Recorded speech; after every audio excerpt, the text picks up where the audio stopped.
All right, that should do it. All right. Morning thoughts. Morning thoughts. Morning thoughts. Shout out to the people going out to work this morning. Shout out to the people coming in from work this morning. Extra special big up shout out to the people who work multiple jobs. I have the utmost respect for you. Shout out to my entrepreneurs, my stay-at-home moms and pops, my retirees. Shout out to the drivers. Shout out to the Uber driver, Lyft driver, truck driver, taxi driver, food delivery drivers, route hauling, long distance truck drivers. Shout out to the crossing guards. Shout out to the school teachers. Shout out to law enforcement personnel, medical field personnel, military personnel. Whatever your job description is, shout out to you. Shout out to every single clean-hearted, good-hearted person who wants good for others as much as you want good for yourself. You're a good person. Don't let that go over your head. You got to want good for others as much as you want good for yourself. Not a little bit more for you and less for somebody else, right? All right. Here we are on this beautiful Tuesday morning. Today is the 6th of January, February, March, April, May. Today is the 6th of May, 2025, and we're happy to be here. I'm a bit tired. I don't know why. I need some sleep, something like that. Rise and shine, says Marie's message, 411 TV. We haven't had any hiccups in a while with the internet and with my chat box not showing up on the proper screen. And all of a sudden this morning, that's what it does. So if you see me, I look over here so a lot. That's because that's where my chat box is today on a completely different screen than over here where you are at. So work with it and you don't have to wonder. Too much echo, says Unstoppable Josh. Let me Too much echo. My echo is actually all the way down. That better? Too much echo? All right, tune me up. Who is saying too much echo before I even get started? Who's saying too much echo? Too much echo? Too much echo? Yes, no, you sound just fine. Give me an answer. It's okay, we can hear you, says Kaz Robinson. No, great goodies. No. Marie's message 411 TV say yes. Early this morning and can't keep up, says Reggae Girl. Echoing says great goodies. Miss Goldie Robinson says yes. The mic is too close. The mic is too close. So this better? Or maybe I'm too loud. So let's start this over again. Shout out to the people going out to work this morning. Shout out to the people coming in from work this morning. Extra special big up shout out to the people who work multiple jobs. I have while I'm talking, I just want you to cue me in as to how we sound. Am I clear? Can you hear me better now? Am I echoing too much? Can you not hear me? Etc. etc. All right. Shout out to the people going out to work this morning. Shout out to the people coming in from work this morning. Extra special big up shout out to the people who work multiple jobs. I have the utmost respect for you. Shout out to my entrepreneurs, my stay-at-home moms and pops, my retirees.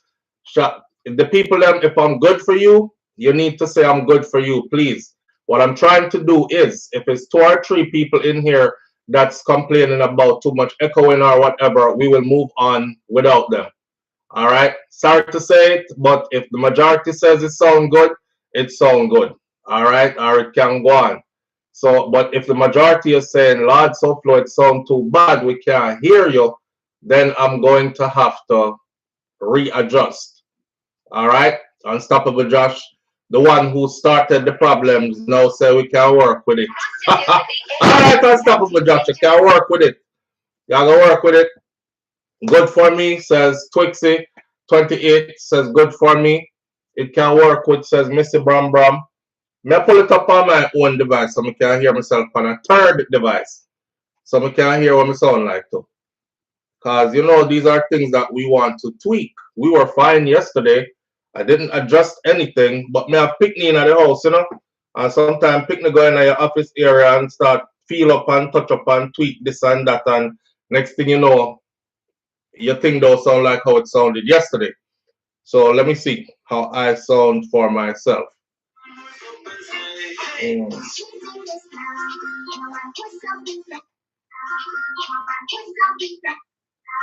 All right.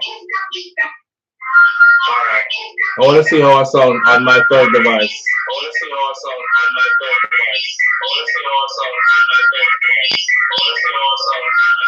Why does it keep doing that?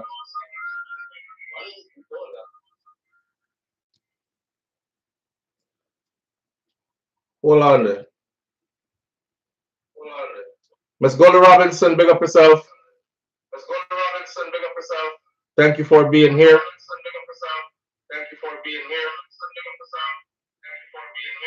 Ah.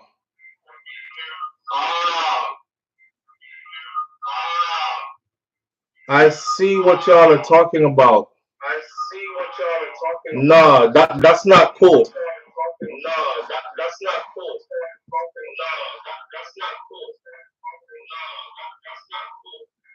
Yeah, I'm echoing back to myself like three times. Everything I say. Let me try something else real quick.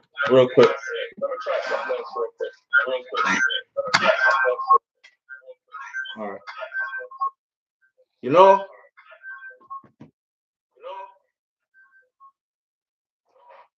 let's see. That use a. Okay, I'm gonna use a different mic, right? No, I'm still hearing the echo.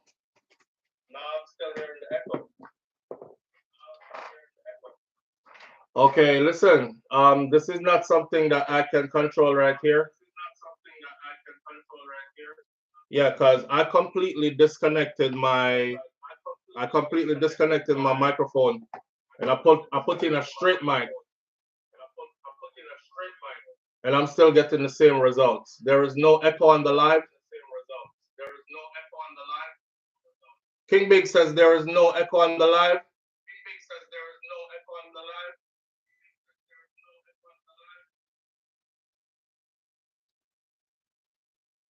I sound way better with this mic, Gold, Miss Great Goodies. Sounds fine. Twixie Summer sound fine. Okay, cause all right, good. Let's go ahead. Listen, I was trying to see on here. May I watch myself by Yasso, and I'm trying to see. I have another computer over here, and I'm trying to see how the sound sounds. So every time I say something, I hear it 4 times. I hear it here, so may hear it 3 times on this. And I don't want that's what y'all are hearing, because if that's what you are hearing, then we can't go forward. The live is good. The echo is just to you listening to yourself, like people have the radio when they call in. No, but me hear that. And then me hear a next me again, and a next me again, bunches. All right, here what. We're gonna go ahead with it this morning, all right? If it get too unbearable or if there's something that's going on, then y'all need to let me know. So Flo, we can't go no further stop kind of thing. Let me pin on this mic, and we're gonna deal with this one this morning instead of the one here. So I just saw somebody said yesterday, who gets SouFLo mic? Me like it. I know the mic stopped work. And another funny thing is I just came across a tutorial for this. Because when we bought this, right, it didn't come with any instructions. And I was like, damn, how come it not come with no instructions? You know, this right here, so it's supposed to have like, if the audience says something, me still lean to the mic there. If the audience says something, people are going to clap, and you can hear an audience clapping, and you can change the voice to a robot voice or a girl voice, it's supposed to have all kinds of sound effects, and supposed to can tweak your mic and take out the bass and turn up the treble and all that. But it never came with an instruction booklet. So I don't know how to figure it out, and I've been looking for a tutorial video to it. Can't find one either. Ran across a video last night made by the manufacturers, and I asked them, you know, where can I get some tutorial on how to use it? Because the things they're doing in the video, I'm like, damn, I want to do all those things on my live. Nobody no answer me. But when I went to the comment section, almost everybody said, I have that device. It worked good for about a month. And then after that, it started XYZ, ABC. So I said, okay, it looked like it's a problem device then. Me have to hide and watch today. Because my boss there. a helicopter around, but me not care. Says, Audrey, don't lose the liquor work, you know. Don't lose the liquor work, or the bill them don't stop come. All right. Bunches, big up yourself. Bunches says yes, because the sound waves keep circulating. Electronic engineer. All right, Bunches. Lil bro, you good. Missy Bram Bram says, close out the other apps on all the devices. Maybe. Me good, man. Me good. As long as y'all telling me I'm good now, I'm good. Let me sip a little bit of my moringa this morning. Yeah. Me a moringa myself. I don't know how me I try clean up myself and I sip some moringa yesterday and wake up with 2 pimples on my face this morning. Anyhow, we got a lot to talk about this morning, right? I'm going to be going through my phone. I wanted to do that so badly yesterday, but we had limited time. And you know, one of the topics them get away from us yesterday.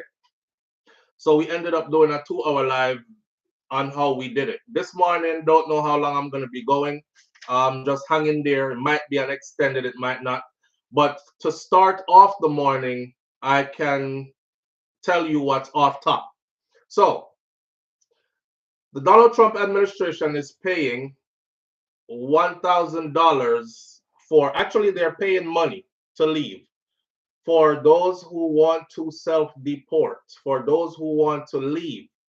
I looked at the Jamaican video that I did. I got the proper information. It's 5,120 Jamaicans in the US who have orders to leave, but them can't find 90%, 95% of them cannot be found.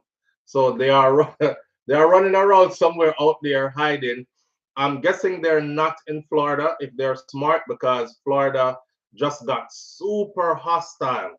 Florida, they just did a raid in Florida that came up with over 1,100 and something people in 5 days, right? So they're kicking doors, knocking over everything here in the state of Florida.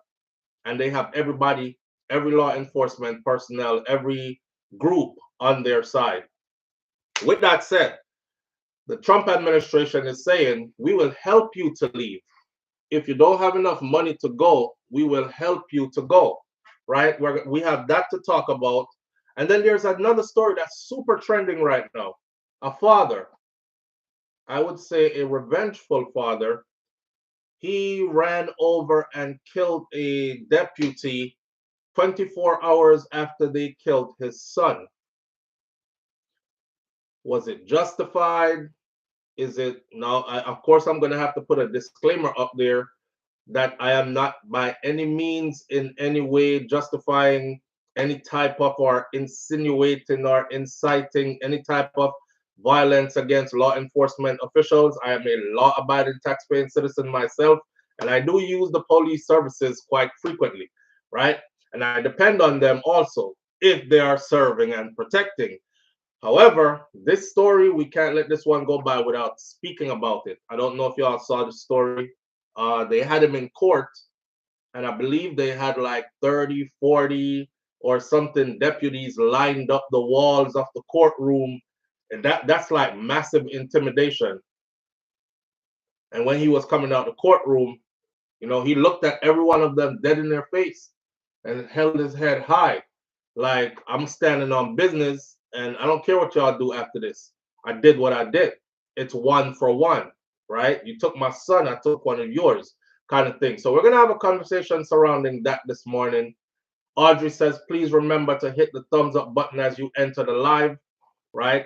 In advance. Audrey, big up yourself and thank you. I see a video of Amari. Oh, no, Amari. Amari, we did go past Sting with Queenie. Where's Amari and Queenie today, by the way? I don't follow them, so I wouldn't know. But when they're trending, I usually don't have to follow them. They usually just come across your timeline regardless. You know, I see a video of Amari with a big belly. And Amari says she's pregnant.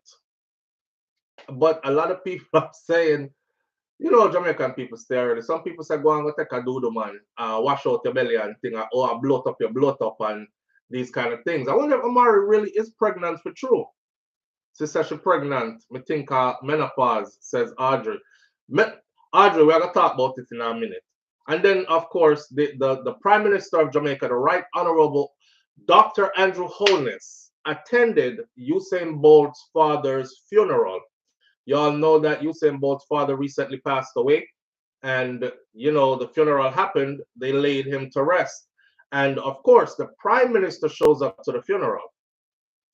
Now, the Prime Minister showing up to the funeral, I have a lot to say about that, but so did other people as well. So we're going to talk about those as well. We have those things to talk about, and then we have a bunch of other stuff to talk about that's just sitting there in my phone that I've been saving, and I hope we can get to all of them today. So, starting out, this is going to be a whole lot of different topics going on, but I want you to choose where we start out. Trump administration paying money to leave. The father who killed the cop 24 hours after they killed his son. Or you can just say father. You can say Trump, or you can say father, or you can say Amari, or you can say Bolt. Is it Trump? Is it father? Is it Amari? Or is it Bolt? You choose one of the four, and I'll start off there. Go. It is now 8:14 a.m. Eastern Standard Eastern Time. Audrey says Bolt. Great Goodies says get DT out the way. I who name DT? Audrey. Make you 4 things to choose from and you make up something. Great Goodies. Usain Bolt's father. I wouldn't be skinning my teeth with the PM. I would be telling him, you're not answering me. Bro got funeral. All right. Father. So we have Bolt, 3 Bolt, 4 Bolt, father, 2 father, 5 Bolt, 1. Oh, Donald Trump, DT. I'm slow enough. Okay, Donald Trump. We got 2 Donald Trump, 3 Donald Trump. We got mostly Bolts. SouFLo, you see, party funeral proceedings. No, sir, reggae girl. Hold on there. You always throw something in there where fling me off from things. I did see it, but I didn't see it. But we'll get back to that. Bolt. Bolt looks like it's leading the way. Mel says, happy Nurses Week, fam. Shout out to all the nurses out there. Big up on yourself. Essential workers you are. It looks like it's going to be Bolt, right? Bolt it is.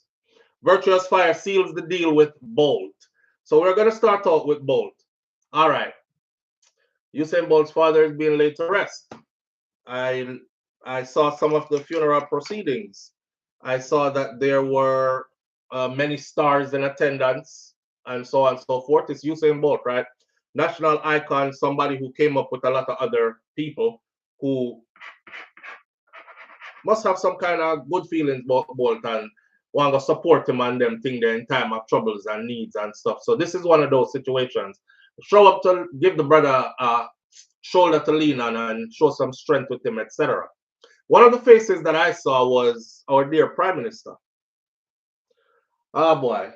You know, y'all know I have something already to say about people who just worship their leaders, their elected officials.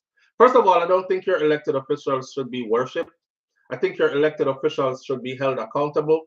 I think they should be given a list of things they need to accomplish in the time you have given them. You have given them to accomplish those things. And if they can't do it, then you vote them out and put somebody else in. So I don't have no special love affair for any particular political figure. You know what I mean? And in my mind, in Jamaica, it's always been this way where they are willing to lick the boots of the people just to get elected. But once they get elected, the people have to lick them body. That's just how it's been. That's just how it's been. Then, to the point where you're like, y'all forgot who put you here or what? The people themselves look powerless after they're the ones who voted to put these people there.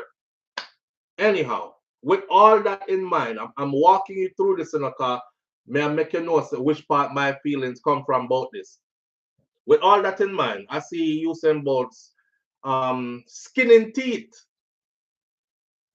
with the Prime Minister. So the Prime Minister shows up to his dad's funeral and he's skinning teeth, you know. And a couple of things ran through my mind.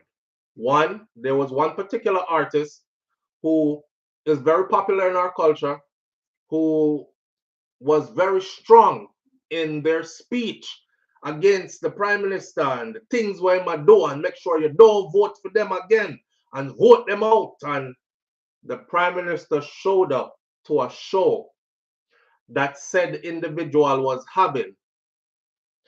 And I watch said individual in like the day before you said all that stuff. And when that man showed up at your event, all me hear was, stop the music, everybody. We have somebody very special in the house right now. The Prime Minister, right, Honorable Andrew Holness is here. And put the light over there, so, and thank you, Mr. Holness, for coming by. And I said to myself, sir, it looks like they all do this. So there's something that I'm missing, right? It looks like they all do it. It looks like they're all afraid to speak out, especially in his presence. They're all afraid to make their displeasure be known. You know, with the way how Bolt did a skin him teeth, I mean, I like. I freeze framed that picture and I looked at it and I thought to myself, he must get back his money and we don't know. it must get back his money and we don't know. This is not peanuts of a money, friend.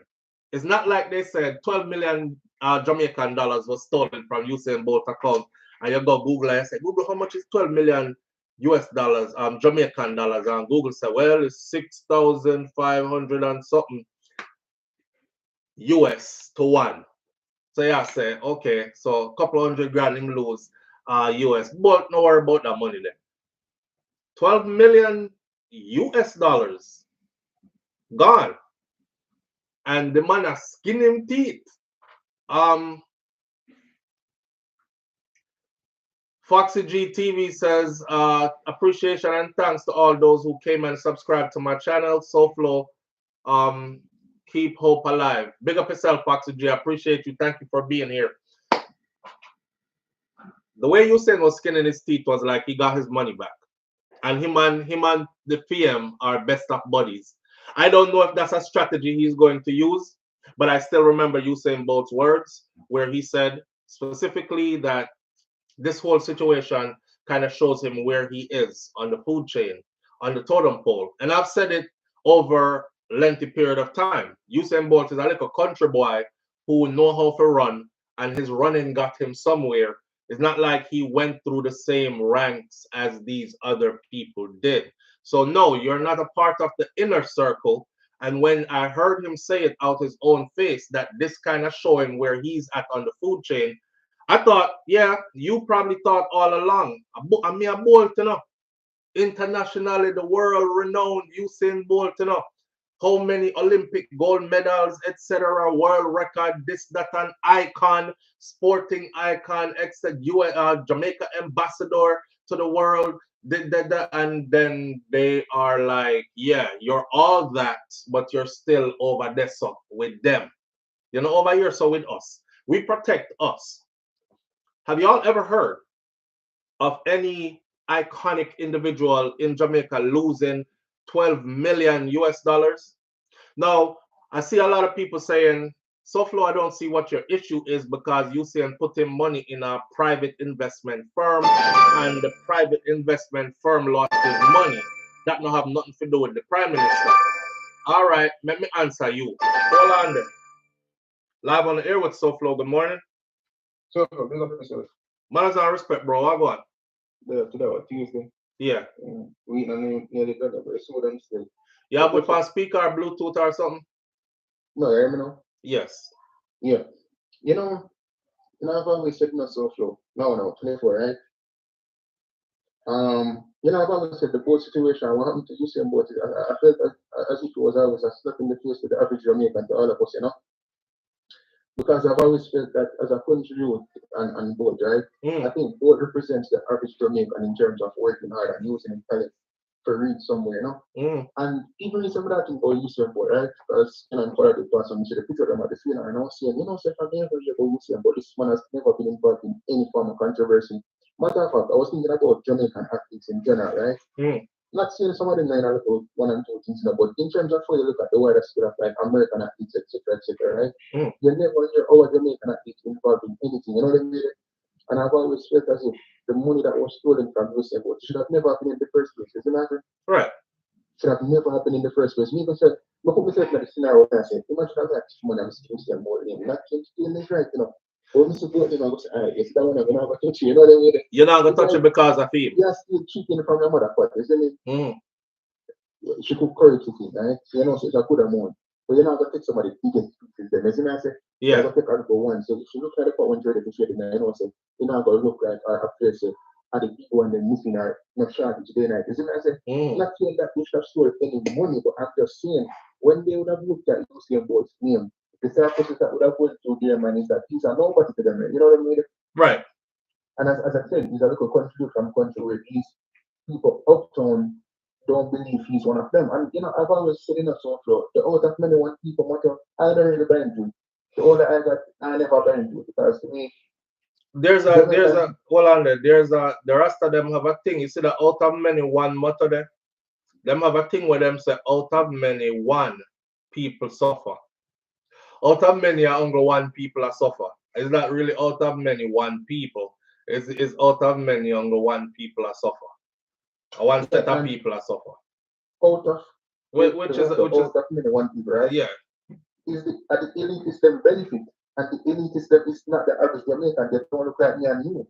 Mm. They don't naturally come from Jamaica. You know the way that they come from other countries. They have families in Jamaica, they have children in Jamaica, and you know, over the years they build them wealth and all this type of stuff, but the wealth doesn't stay in Jamaica. Right. Necessarily, you know, in some sense, the China them come from Jamaica, etc., etc.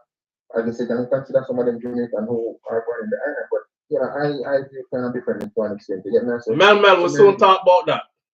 Sometimes you're not really buying into that notion. I mean, younger when you're going to high school, primary school, whatever the case is, you're kind of buying into them say that every day, almost every day. Mm-hmm. But the older you get, you kind of assist the country to a larger extent to realize that it's not the truth, you know. Right, when it right. comes down to, I remember the situation. You remember this couple years ago where I think this child did I think a people did bite her, and I think she had a story, but she did go through surgery, right? Mm-hmm.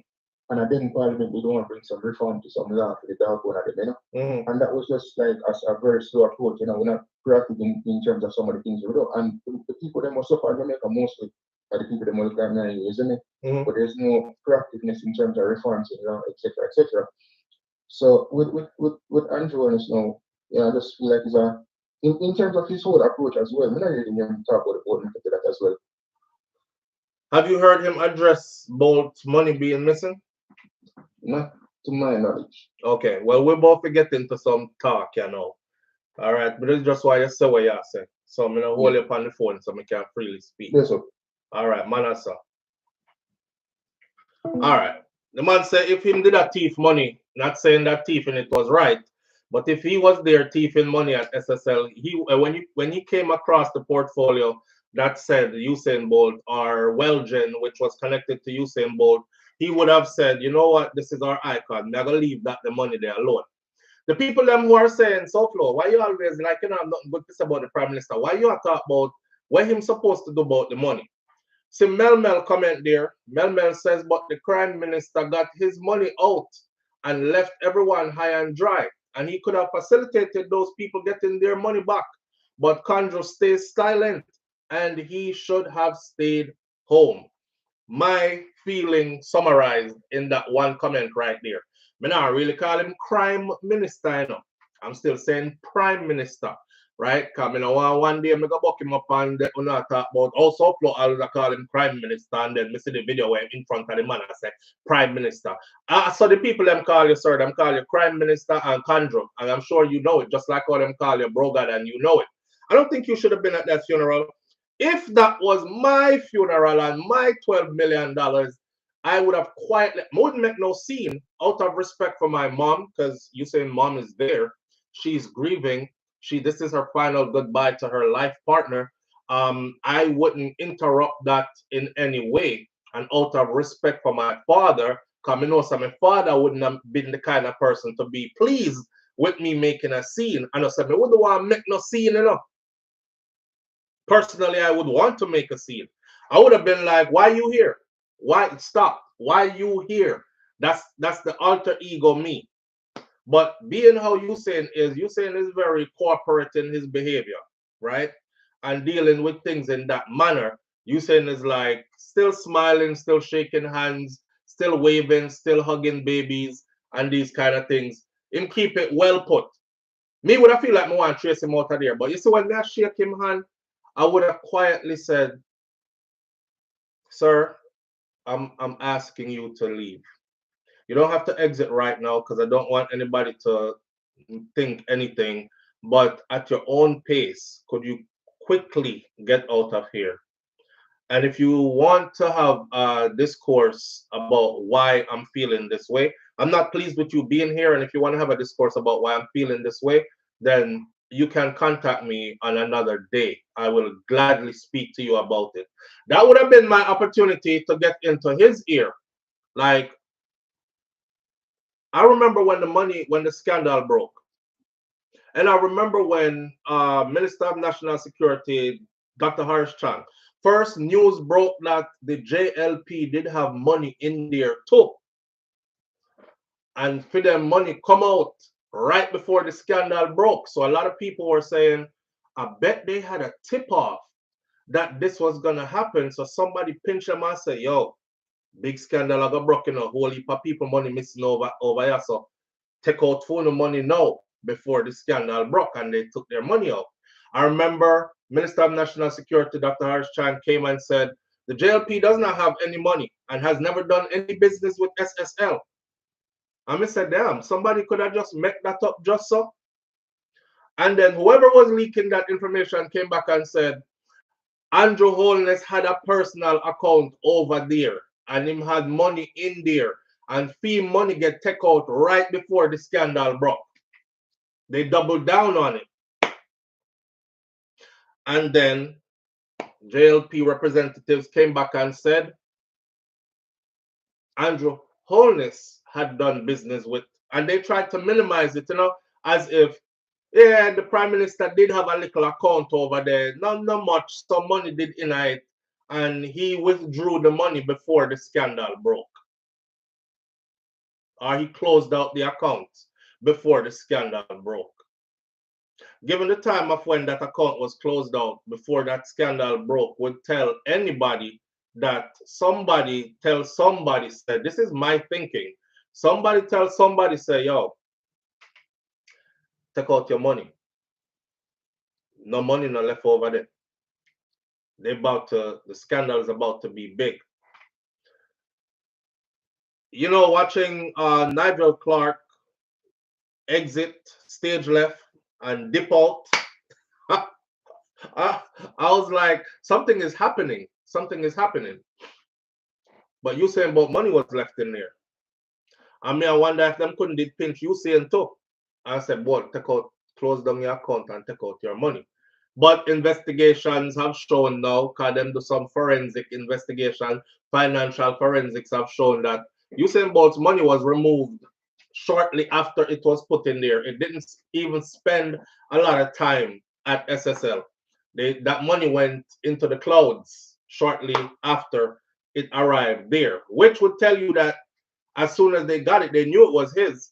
So they're like, and what they were doing was like bolstering the numbers each time bold people went to go check and showing them fake numbers. Yeah, man, the money there, you see there. Yeah, things are going good, and you get a little gain and thing. And that time the money gone long time, right? With that said, though, I know for a fact that the Prime Minister has powers. And I know for a fact that that would have never been the Prime Minister's money. That would have never been his wife's money. That would have never been anybody in his close circle money that went like that, especially 12 million US dollars that went like that without him having anything to say about it or him doing anything to get that money back. So what that shows you is the level of ratings where them have for Bolt. So no skin teeth wouldn't be there for me, right? Hi, mommy. Mommy, guess what? What? We're on two cameras today. Look over there. And look at that one. And then look at that one. You ready for school? That's me. That's you again and again.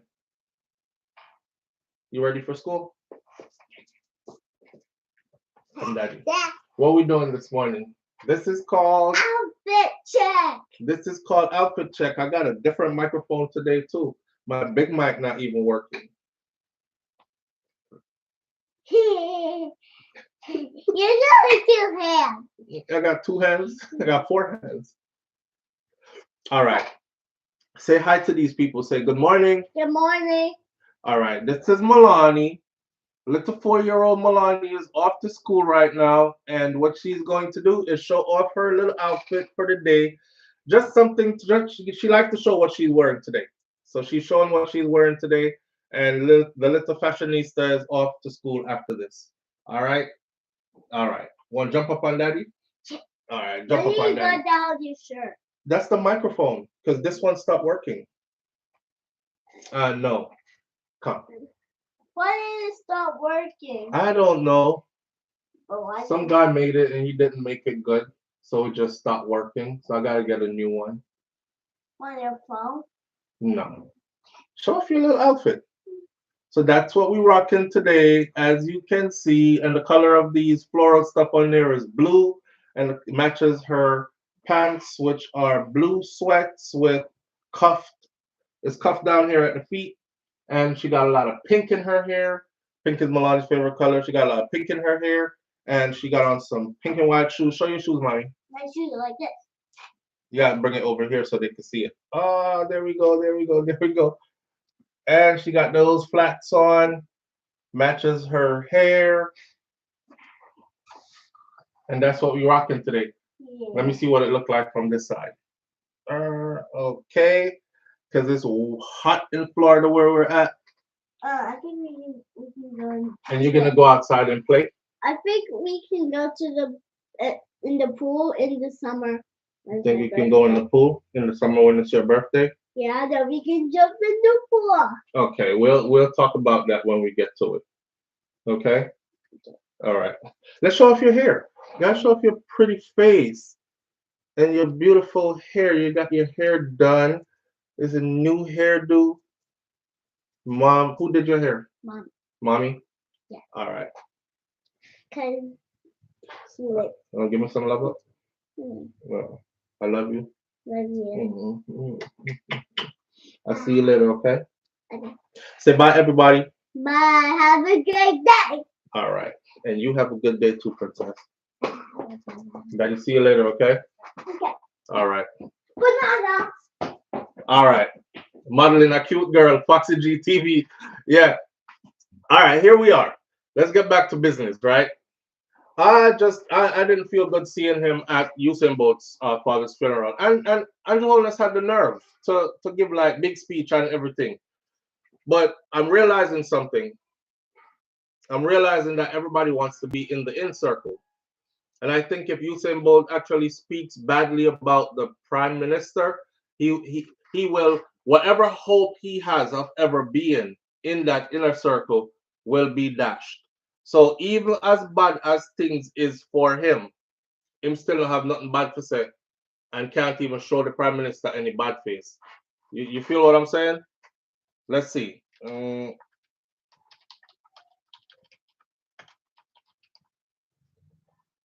article goes like this. I couldn't do my father's funeral. Me not like. Somebody say probably that is even the reason why Usain Bolt father dead, because him couldn't take the stress anymore. After watching him son lose all that money. The man said, today I'm supporting a national hero. Usain Bolt dubbed national hero by Prime Minister at his father's funeral. National hero. For the long, we haven't given national hero status to anybody. We've been saying Bolt should be a national hero. We've been saying Bob Marley should be a national hero, right? But we haven't given a national hero to any living person. Trelawney, Jamaica. So while offering his own thanks for the contribution that the late Wellesley Bolt, the father of sprint sensation Usain Bolt, would have made to the country, Prime Minister Andrew Holness declared Usain Bolt to be a national hero. National hero, you know. It's different from saying, when you're there at the man's father funeral, I call him national hero, you see? It's different from you actually writing it into legislation, writing it so it is written, so it is recognized that way. Me know why you big me up and call me national hero in passing. You're a hero, you know. You're a national hero, you know. When you actually have the power to have me actually be a national hero. But even while calling me a national hero, it still wouldn't replace my 12 million US dollars. You know what I mean? And if I'm a national hero, then treat me as such. Our national heroes are respected, held highly, even though some of them should not be, and highly revered people, right? That are thought to have made great contributions to our culture, great contributions to our way of life, great contributions to our history, etc. So if you treat me, if you think that highly of me, treat me that highly. Andrew Holness was speaking at the funeral to honor Bolt's father at the Falmouth Seventh-day Adventist Church in Trelawney on Sunday. He said Usain is a global icon, a national hero, and a national asset. Usain also said that whatever I am today is because of my parents. He gave credit to his parents. It is not easy to be a world champion, and I am certain that if it would have taken Usain Bolt's village to raise him to become this world champion, but it all started in his home, said the Prime Minister. I want to say to you, Usain Bolt, and the entire nation mourns with you. The entire nation embraces your family and surrounds you with prayers at this difficult time. Andrew Holness had in the past steered away from conversations about whether or not Usain Bolt could be classified as a national hero due to his exceptional representation of Jamaica across the world in athletics and his further contribution towards nation building. The Prime Minister even pioneered a new national icon category aimed at nation builders like reggae sensation Bob Marley and Louise Bennett Coverley, known for her popularization of Jamaican patois. So instead of even calling them national hero or having them inducted as national heroes, he preferred to create a whole new category that's called national icons.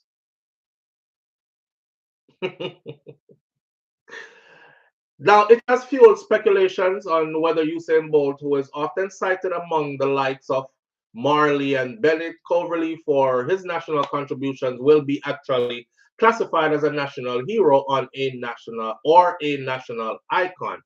Usain Bolt himself has said that he does not expect to be conferred that title while he is still alive. And he is not stressed about it. Of course not. Now, when queried about the language usage as he left the Thanksgiving service, Andrew Holness only reiterated and said, Usain is a hero. No one has to think about that. And if y'all saw the video when he was leaving the funeral, some guy who put the mic up to him and asked him, he said, Usain is a hero. You don't have to think about that. Now, despite his grief, the younger Bolt spoke fondly of his father during the ceremony, and his father passed away on March 31st after a prolonged illness. It's not commonplace nowadays for everybody to say how their loved ones pass away. You just hear say them pass away and they were ill for a while. But nobody is really saying, my father dead from cancer, you know, or my father dead from a heart attack, you know, or Mas Joe dead from sore foot or whatever. They don't say it anymore. That's the trending thing now. Back in the day, people used to tell you, you know, say a heart attack kill him. You know, say a liver cancer. You know, say a kidney failure. You know, say but now people don't say it anymore. And that's up to them if they want to tell the public or not how he died or what a specific illness it was. You know, and if they want to keep that private, that's their business. But back to Andrew Holness, a great politician he is, And if you go back to my old videos and watch, I've always said Andrew Holness is a great politician. And the reason why is because he knows how to kiss the babies and hug and wave to the crowd and put a smile on his face and then ramrod you from another room unseen and still come out looking good. And I give him credit for that. He knows how to say the right things, show up at the right time, and where the masses will be like, yes, I'm a prime minister, that, you know. So what happened to Bob? And they are making money on his dead body. You know, you hear me say Foxy GTV, Andrew Holness created a different category. Instead of naming Bob Marley a national hero, he would prefer to put him in a category that he created called national icon. And over there is where he would put Louise Bennett. Over there is where he would put Usain Bolt. Over there is where he would put everybody else. Him know how to turn it up. Mr. Brown, just like he said, even he knows that. Him know how to turn it up when it's time to turn it up. And him at this funeral, at Usain Bolt's father's funeral, is one of his turn it up moments. That's all did I go on. Andrew was over there turning it up. If him that was an opportunity for him. Remember, I know election is right around the corner.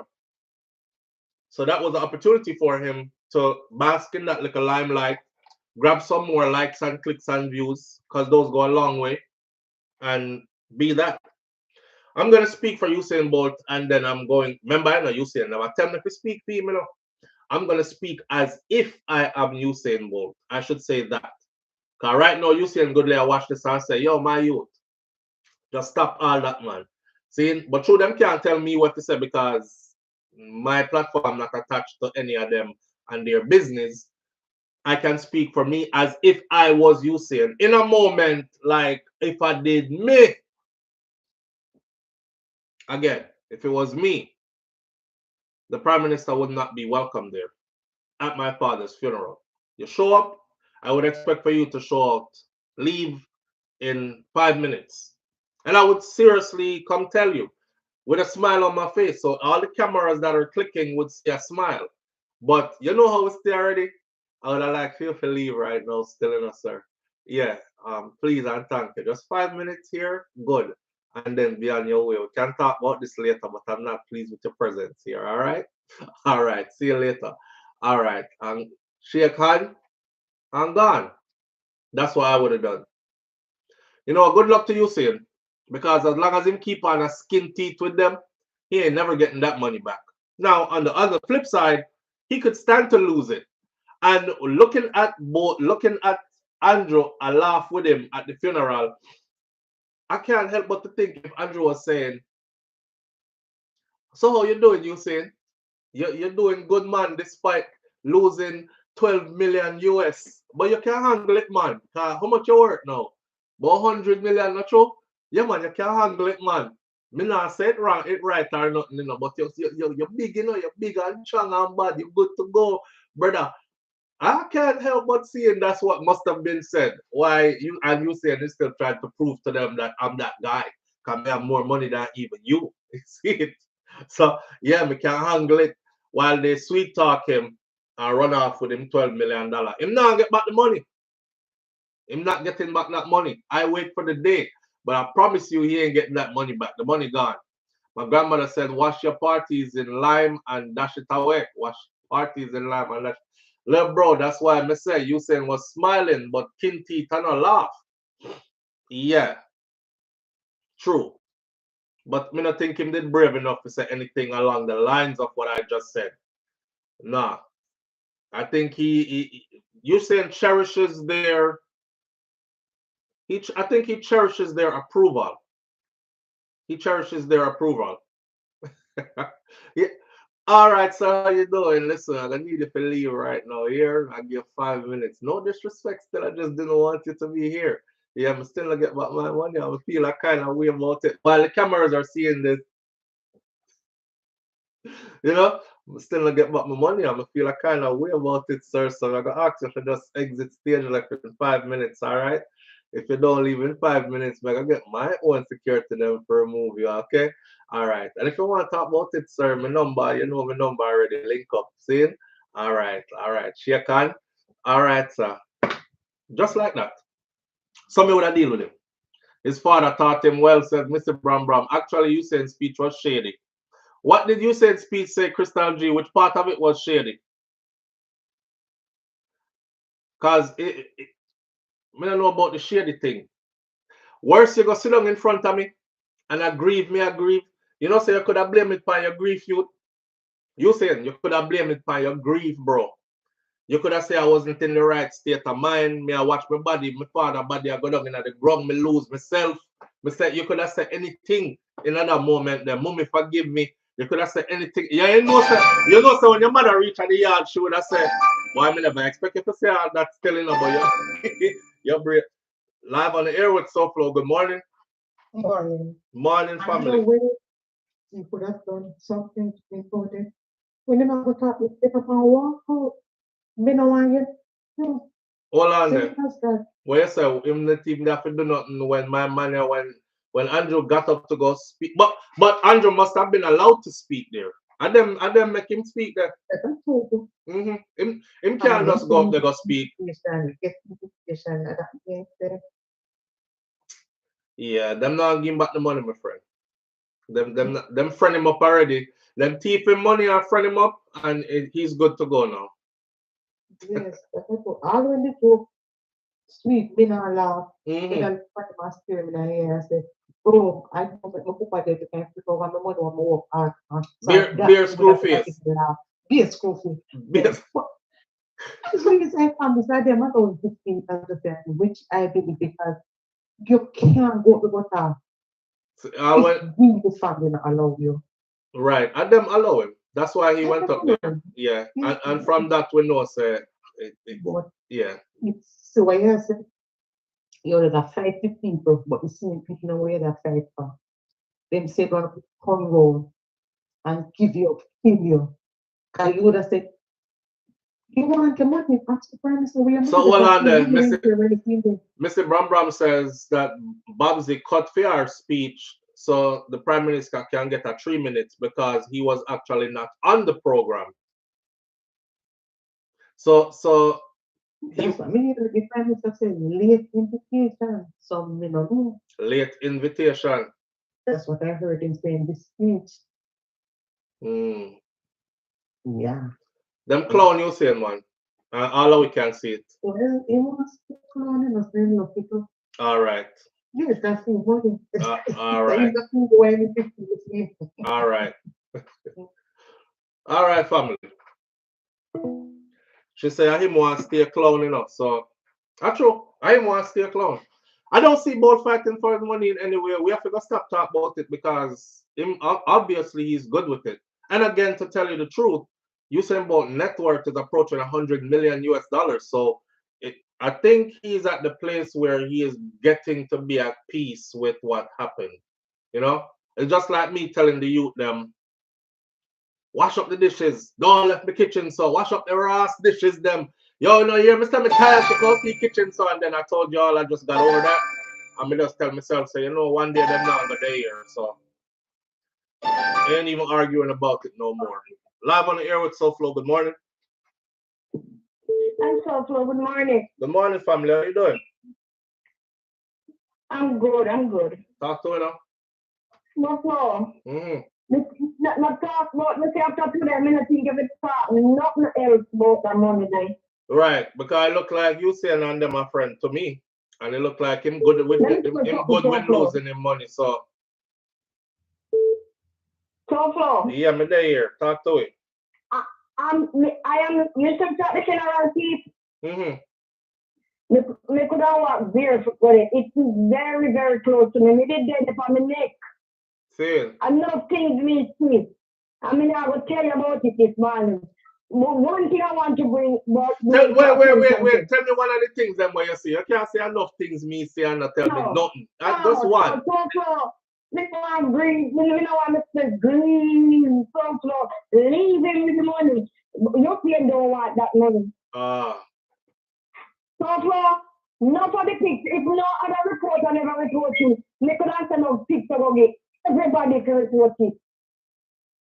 How much is a strong PNP or corporate out there with for Marty G? Because if Marty G did come in the final, we don't match up. So we're ready to run out. You know, me not even think about that, you know. Eh? I wasn't even thinking about that, you know. Me say, I'm here Palmotian. I'm not tell you. Me say the people need out here wait and mark going to show up. Did you only know that Palmot is a strong PNP owner? So much when I was taking a picture with him with Palmot. When he came, he video everything. What I want to tell you to know. This is the last street where I come from. That is my street. Victoria Street. Understand me? What is the night? So that is the road. Everything in the walking on WhatsApp. I don't know. I'm a Friday night. The post them fix it. Wait. Wait. What you say? You say Yeah, me say so close. Yeah, wait. Victoria Street Millicent. On Friday night, and that's the last street, you know, drive on the foreign God with church. And we say every day we walking on water on the street, and a Friday night, the push you on them 50. Wow. You know what I mean? So them fix it right before him come. Look here, so for the amount of little patch when they do Friday because the Prime Minister will show up. He said, man, we hate politics with a blood clot fashion. A Jamaica man. Excuse me, language. No, me not ask you good. A Jamaica, I saw them go on. But the thing with me, we're getting the decks. No one welcome the time was I don't know, leave the right place. I don't know the next thing again. The MP to Parliament, what the fuck you they're asking a religious care package. You want to move them blood clot and do it. If they are the funeral, I give out care package. Hey, look here, man. Look here, now, SouFLo. So it's more like a political campaign then. Mr. Usain Bolt don't want that money. Somebody say all of this, the nice up the people and one of the Chris gave I said hi to him and I took a picture with him, but I took up video with him because he did not want to do no pictures because you know then I would say gunman take picture with him. So I was asking a guy if him have ID, can take a picture with him. If your ID is to come to guy take a picture with him. Understand? Oh wow. So far never nothing with. I never not the same place which part more father Mary and that's my that's gonna come from. We have both born the same place. See? Me say if money alone the kind of one thing. Well said. You don't want money then get it back. You understand? Because he could have overstepped the government and called for the FBI because he has the power to do that. That's US money, that's not Jamaican money. It look like them charge him for get into their circle. Here and stuff. Can't look at it like that, right? I was sending a picture when he just arrived, but then just whisked him in. I know saying I don't get no nice welcome, and he wasn't on the program. A bag the grade and cut her thing and slide him in there. I know if him dead and go get a talk. Yeah. Wow. Look like Jennifer kissed Bruce Golden because Jennifer loved Bruce Golden look like. So Bruce Golden was there? Yes. So come out and picture them. I'll send you picture them. And look find out nothing. If you come I'll send them. All right. All right, family. You finance I'm not sending them. That's what I said. All right, manners. All right, so I guess Bolt really don't want him money back, so we are gonna stop talking about Bolt money. Yeah. To me, that looked like he paid them to. You have to pay them for the end of them circle, I guess. Them not rate your Bolt. Them not rate you. I'm gonna end this by saying I'll move on to the next topic. Y'all choose what the next topic is. We still have Donald Trump paying people money to leave. We still have the father who took out the cop after 24 hours after they took out his son. And we still have Amari pregnant. All right, I'm going to choose which one. Now, I'm going to end the bold thing by saying this. Them clown your brother. Not cloned you, clowned you. Yeah, and they're laughing in your face about it too. Live on the air with SouFLo. Good morning. You can't do the whispering thing. You have to come with not connected to. Morning. Can you hear me? I can hear you whispering. Yes. Morning. That's what I'm saying. He's too composed for somebody who lost so much money. How you so composed? Yeah. He And values. he's He not values. religious. Is he a Christian? Is he a believer? Is he one of that Bible believing person that you forgive? He is too composed. Something is not adding up so slow. That's his feet. Something is not adding up because you're gonna smile and laugh with somebody who can actually reverse some issue and move. I mean, he's just too composed. All right. We're ending that topic though. All the people that mostly are saying we're gonna speak about Donald Trump next. You know. Okay. All right. But I'm off the same thing that you're saying though. Yeah. All right, manners. All right. So we're gonna move along. Left Bolt and him people them. I look like I'm people. We're gonna move along and left Bolt and him people them. Boy bought them beat to 12 million US. Jesus Christ. Anyhow, you paid your dues, I guess. As a country boy with no big degree and no links to the elites, you had to still pay your dues because you are not their type. I guess after this you will be their type, right? Right. We're gonna left it right there. So moving right along. Let's go. Donald Trump administration is paying migrants to leave. I told you all about this before though, right? The app, the app that they repurposed, the home app that they repurposed for people to self-deport. Remember I told y'all that there's a part of the app where you can answer questions and tell them also that you don't have. USCIS had put this information out before that I want to leave. I've been here for like a couple of years. Things have been rough on me. You know, I didn't have proper papers to work, so I have no money saved up, and I want to leave the United States of America, but I don't have enough money to purchase a ticket to get home. And then when I get back to my country, there'll be nothing there for me. Well, the Trump administration said they would give you a small stimulus package for you to be on your way out the door. Now, let's look into this. It says right here that Trump administration says that it will pay immigrants in the US illegally $1,000 to leave the country. $1,000. Mega ask Google something real quick. I'm more thinking about my Jamaicans, right? How much is $1,000 in Jamaican dollars? He's in a moment. $1,000 converted to Jamaican money is 158,000 Jamaican dollars. 1,000 US is 158,000 Jamaican dollars. You jump off of the plane, you land. I wonder if them give out a free ticket home plus $1,000 in your pocket, if that would work. Cause that's better than what a lot of people are getting deported with. Remember, I know if they catch you and they deport you, you coming in with a scandal bag. That's it. If you have enough to fit in a scandal bag, but you're not getting nothing else.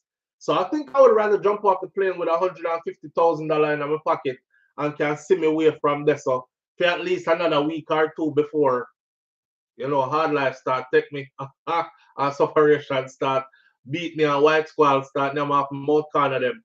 Pushing forward with its mass deportation agenda, President Donald Trump's administration said on Monday that it would pay $1,000 to immigrants who are in the United States of America illegally and want to return to their home country voluntarily. Live on the air with SouFLo. Good morning.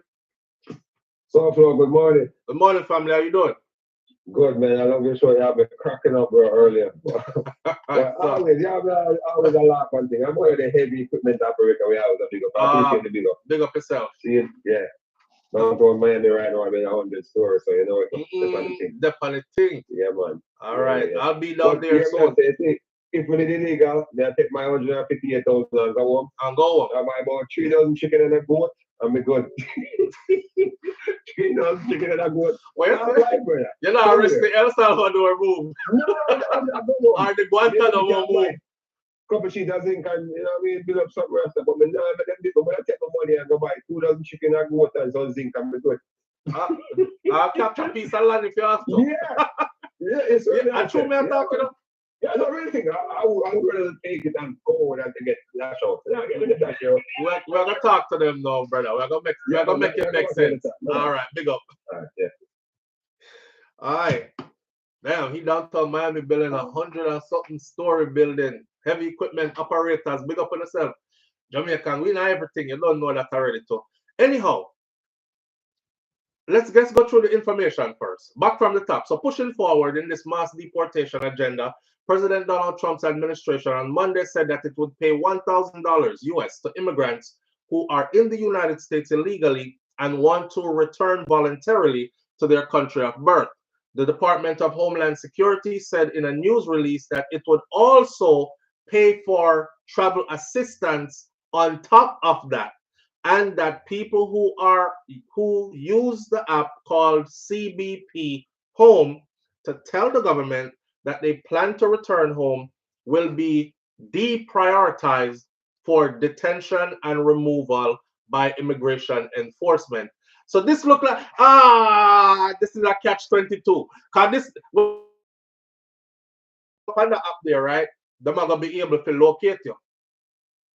Now, if I go on the app and I say I've been here illegally and I'm willing to self-deport, how do I know that you're not just gonna come track me and pick me up and say, you're here illegally, gone, and then say we deported another illegal, nothing more to speak about, done. This is very, very tricky. There's actually a tech company that just signed on with the administration to track migrants by GPS. And they're talking about by biometrics. Anyhow, the Department of Homeland Security said in a news release that it would also pay for travel assistance on top of that $1,000, and that people who use the app called CBP Home to tell the government that they plan to return home will be deprioritized for detention and removal, meaning they'll take you off the list. They're not really looking for you right now because you done made it clear to them that you want to self-deport, and you talk to them. You know, they're in connection with you. You're saying, I just don't have enough money to do it, and they're pointing you in the right direction how to go get some money that they have to give you to make this move. If you are here illegally, self-deportation at this point is the best and safest and most effective way to leave the United States of America to avoid arrest, says Secretary Kristi Noem. Live on the air with SouFLo. Good morning. Morning, SouFLo. Morning, family. How you doing? I'm good. All right. Talk no, man. Let's slow the momentum. Question. The pay to leave, does that apply to Jamaicans as well? Yes, it applies to anybody who is here illegally. If you're out of status, and it also says, because I was expecting only the 1,000, but it says it will also pay to cover your travel expenses as well. So that means that look like it's $1,000 in your pocket you're landing with. That's true. I have a question though, or a thought. Could this be setting Jamaicans up that go back as a target? How? Like people are gonna lay away to and say, yo, them come off on the plane with 1,000 in them pocket, you know. Yeah. Well, but money moves around in different ways these days. Like I would have sent my 1,000 go. Well, you know, you don't know, cause yeah, could be, cause you know, gunman stay already. They might say, you know, say the deportee them are coming, yeah, with a grand. Aye. If we catch 10 of them at 10 grand, that you know. Aye. Yeah. And that made that thing about. May I go back in the chat? All right. Good talk. Rotted. You see? Oh man. Me laughing about remember I'm the person who said, because somebody said the other day, I don't know why y'all laugh like that. You laugh to see your own people go through struggles. I don't know. That person must not watch me enough because I think I'm the only one who do this on here that keep on telling people over and over, let go of the stigmas. Like, you know how we in Jamaica, oh, deportee boy, oh, deportee girl, and you write off your own people. Let go of that. A lot of them are not even criminals. They just overstayed, right? Another thing is, to them, that's not the end of your life. Them saying you're going back a year yard. Guess what? No more deportation can happen to you after that. You're home. All right. You're just gonna have to figure out now how to pick up and move on from there. So, and I've also said to some people that's a blessing in disguise, because you know would have stay foreign, bata for years, not make nothing of yourself. Some of you would even have gotten into trouble and end up in a them prison system in here. We don't know, so you can't fight to the office already. So the Yankee them are going to turn in the back way and do all kind of something we don't know in there. I want to come out more traumatized than ever before. Could be a blessing in disguise. You end up back at Jamaica because that's where God wants you to be. And then you pick up from there. So it's not the end of life, right? So on the laugh, we are laugh, so we are laugh after people. We are laughing because this whole thing has some element of, I will say take serious thing, make joke. So all the time you say we are laugh means it's funny, even though there is some element of comedy to this. Because I think about my people them specifically, I'm like, which one of them are gonna fall for this? And is it really going to work? You know, it's like the human dangling the big piece of cheese outside of the rat hole. And they must say, come on out, rat, come on out, we won't kill you, just come get the cheese. And the rat inside of the hole of your things are Ross. Want a piece of cheese, you know, but I feel like if me go out there, human will kill me still.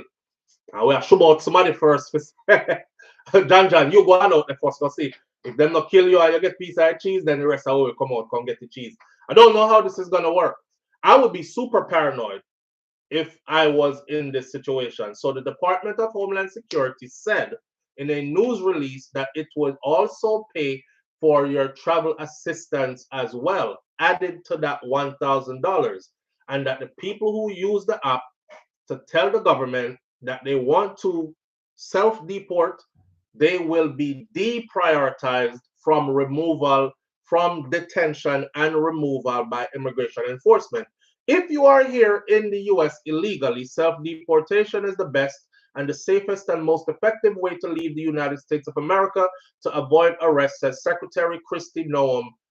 The DHS, or the Department of Homeland Security, is now offering illegal aliens financial travel assistance plus a stipend. Hold on, the caller. Plus a stipend to return to their home country. So yes, it definitely looks like it is $1,000 to your pockets, plus your travel expenses paid, your ticket, etc., etc.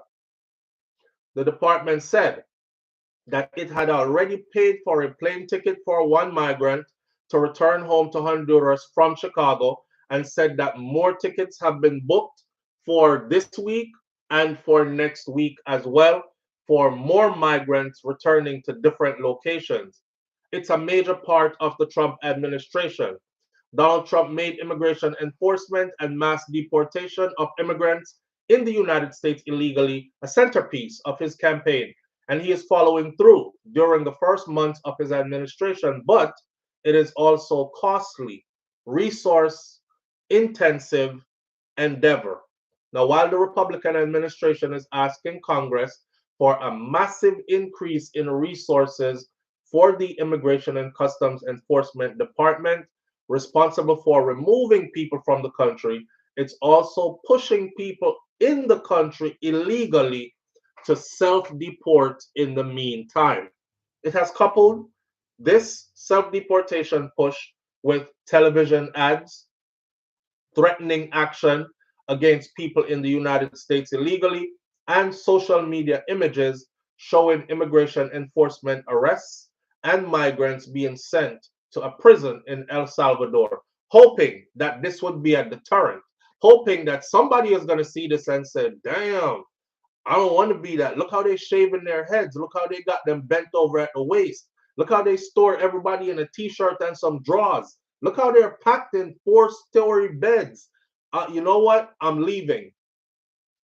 The Trump administration has often portrayed self-deportation as a way for migrants to preserve their ability to be able to return to the United States of America someday in the future. And the president himself suggested on Monday, while speaking to reporters at the White House, he said, immigrants who self-deport and leave the US, you will have a chance to return legally in the future, eventually, if you're good people and if you love our country.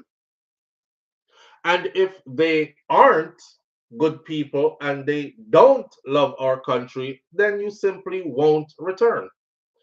But Aaron Reichlen Melnick, who is a senior fellow of the American Immigration Council, said advocates for immigrants.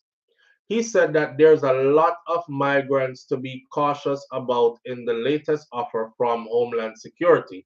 There's a lot for migrants to be cautious about in this latest offer they are offering.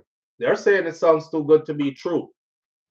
I must come tell you that I'm over here, I'm right here, and I'm ready to go. And I must believe that you are going to not only pay for my travels, but also make sure I land with 1,000 US in my pocket to start off. He said it's often worse for people to leave the country and not fight their case in immigration court. These are what advocates are saying. Advocates are pushing against the message from the Trump administration, right? The advocates are saying, listen, it's usually worse. Once you leave, more than likely there's no recourse for you. If I were you, I would stay and try to fight my case in court. And that way, at least you know at the end of the day, especially if you're already in removal proceedings. If you're already in removal proceedings, the chances of you ever coming back this way is like 0.001. He said that if migrants are in, show up in court, and leaving the country usually counts as abandoning many applications for relief, including those who have asylum applications in the court system. Wow. That's a sticky place to be in. So Homeland Security is not indicating that it is closely coordinating with the immigration courts so that there are no repercussions for people in immigration courts if they leave. In other words, pay attention. What he is saying is if you volunteer to leave right now, especially those who have a case in the courts, if you say to yourself, listen, I feel like them gonna deny me. I feel like they're gonna deny me. And I've seen them grabbing people when they went in for their appointments and deporting them anyways. I feel like this was gonna happen to me. So what I'm going to do is I'm gonna take this sweet deal that they have going, pay for my way back to my country and give me the $1,000. The advocate group is saying that might backfire on you because they are not in touch with the immigration courts. So when you leave like that, it's going to show up in the immigration courts on US immigration records that you absconded basically. And once that shows up, a deportation order is put in for your name. Now, once a deportation order is put in for your name, remember, I know you're gone already, you took the $1,000, you left. On their record, deportation order was put in for your name. Nothing is there in place to say, okay, to the courts, this person decided to leave, so take them out of your books system, right? So you having a chance to ever come back this way is not going to happen because the paperwork is going to say you were deported. That's something to think about. That's something to think about. Honestly, if I was self-deporting, I wouldn't be looking to come back this way. I would have to be one of those people who are thinking to myself that there are many other countries in the world and I got to try to get to somewhere else. If I'm not thinking, maybe it's time for me to go back to my own country and build something up. You know, my other thought would probably be, if you really have to leave Jamaica that bad or your country that bad, your other thought would, if it was me, my other thought would be, I wonder what Canada got going on. I wonder what the UK got going on. I wonder what, I'll be looking somewhere else. So people's immigration status is not as simple as this makes it out to be, says Reichlen Melnick. He questioned where Homeland Security would get that money from and the authorization to make those payments. And he suggested that they are necessary because the administration can't arrest and remove as many people as it had promised to do. So it has to encourage people to do it on their own because things ain't going as fast as they thought it was going to do. They're not getting their numbers. And that's what's happening, he said. Now, as part of its self-deportation effort, the Trump administration has transformed the app that had been used by the Biden administration to allow nearly 1 million migrants to schedule appointments to enter the country into a tool to help them, same migrants, to return back home. The app used to be where you scheduled your appointment to enter.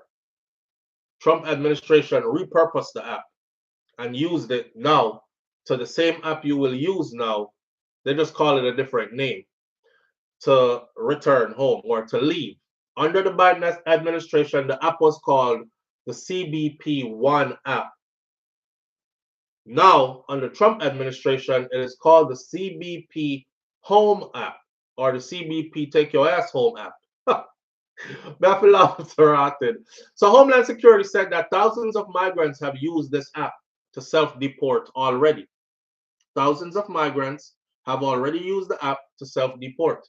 But Mark Krikorian, who heads the Center for Immigration Studies, which advocates for less immigration, he said that he doesn't see the offer of paying people to go home as an admission that something in the Trump administration's immigration enforcement agenda isn't working.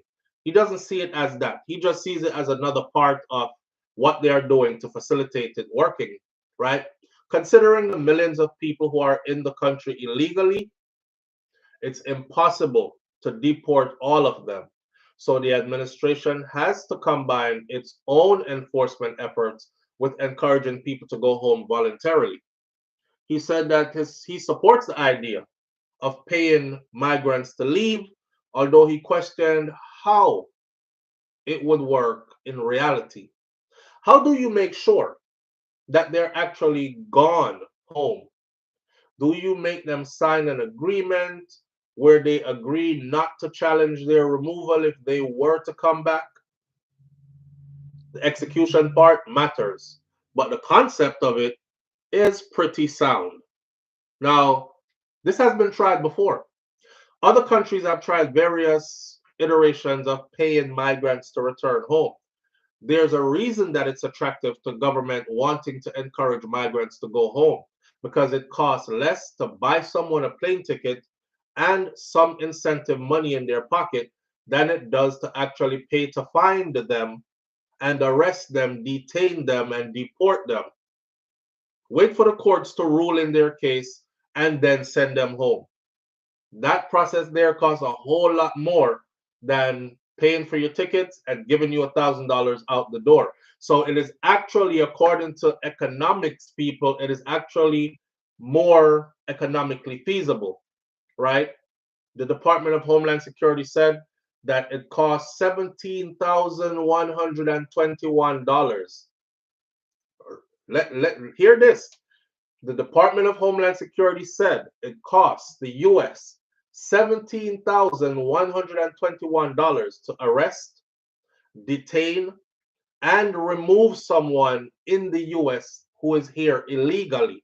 If they decide to fight and they have to keep them locked up and then the case goes through the court system and all that, $17,121 per person.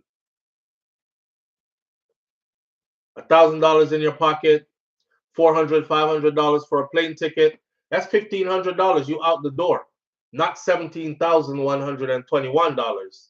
Common sense, right? Anybody sees the big slash.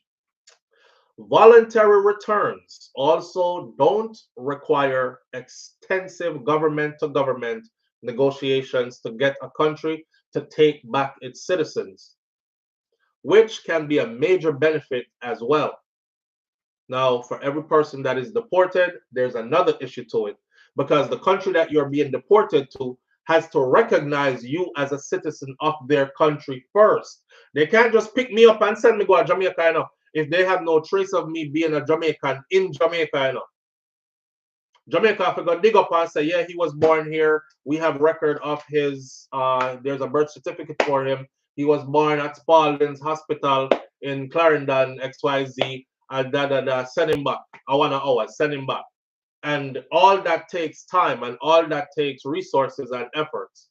So when you decide to self-deport, they skip that whole process. Right.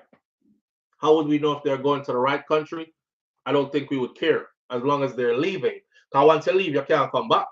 So I don't care. I don't think they care if you're going to the right country. Voluntary returns require no extensive government-to-government negotiations to get a country to take back its citizens, which can be a major benefit as well. And there are a number of countries that either don't want to take their own citizens back or who are being returned by U.S. immigration enforcement officials, or make that process challenging for the U.S. to return their people. So you can help the U.S. by skipping that line and saying, hey, I'm going home. A 2011 study by the Migration Policy Institute and European University Institute found that there were about 128 programs, often referred to as pay-to-go programs, around the world, not just the US now. That's why the US is, that's why Trump them starting to implement that, because other countries have been doing this. But the study found that with a few exceptions, such as one program to return people in the mid-90s from Germany to Bosnia, these voluntary return programs generally failed at encouraging large numbers of people to go home. The people usually see it as a trap, a setup, or they usually think, nah, I'm going to take my chances anyways. So it's not clear whether these programs resulted in migrants. It's not clear whether these programs resulted in migrants who took the payment actually staying in their home countries and not trying to migrate again back to somewhere else. That's the problem. He thinks USA would be pure white by now. You know what, Mr. Brum? I learned last night also that there is 400 and something thousand European illegal immigrants in the United States of America. 400. Now, the US has some 12 million or something like that, or probably more illegal people here. Is it 12 or 20? Somewhat. So, millions and millions of illegal immigrants here. So 400,000 is a drop in the bucket. However, that's still a lot of people that are illegal. We don't see anybody being deported back to any part of Europe, right? We don't see the pressure on that community either. You don't see ICE raids happening in predominantly white communities either. Live on the air with SouFLo. Good morning. Morning, SouFLo. Good morning, family. Everyone. SouFLo. Yes, ma'am. The planned visa-free travel from the Caribbean, how would the self-deporting migrants or immigrants be able to tap into that. Have you heard anything about that? Ask me that again, please. Excuse me? Could you ask me that again, please? The pending or the planned visa-free travel from the Caribbean to the US, when that comes into play, will these individuals who self-deported be able to access that avenue? I highly doubt it. Coming back. If it happens, if it happens, but then your name is on their record. First of all, I don't think that's gonna happen. You believe that that's gonna happen? Yes. You believe that visa-free travel for, say, Jamaica to the US is gonna happen? For the entire Caribbean belt and certain parts of the central. I don't think that's gonna happen. I don't think that's gonna happen. Okay. I don't think it's gonna happen. I think that's hot smoke blowing up somebody's hoo-ha, but I don't think that's gonna happen. For 1,000,001 reasons. I don't see it happening. Imagine all you had to do was buy a ticket, jump on a plane, and you're in the US. From Jamaica, I don't see it happening. I think it's wishful thinking too. Okay. Because the new enhanced ID, it kind of is laying a foundation for that, because it allows travel from the US throughout the Caribbean base. Yeah, for Americans. Really? That would be the privilege for Americans, but if it won't. You're a citizen. Okay. Yeah, but it won't be the privilege for vice versa. For residents, for Caribbean nationals. It's interesting. Okay.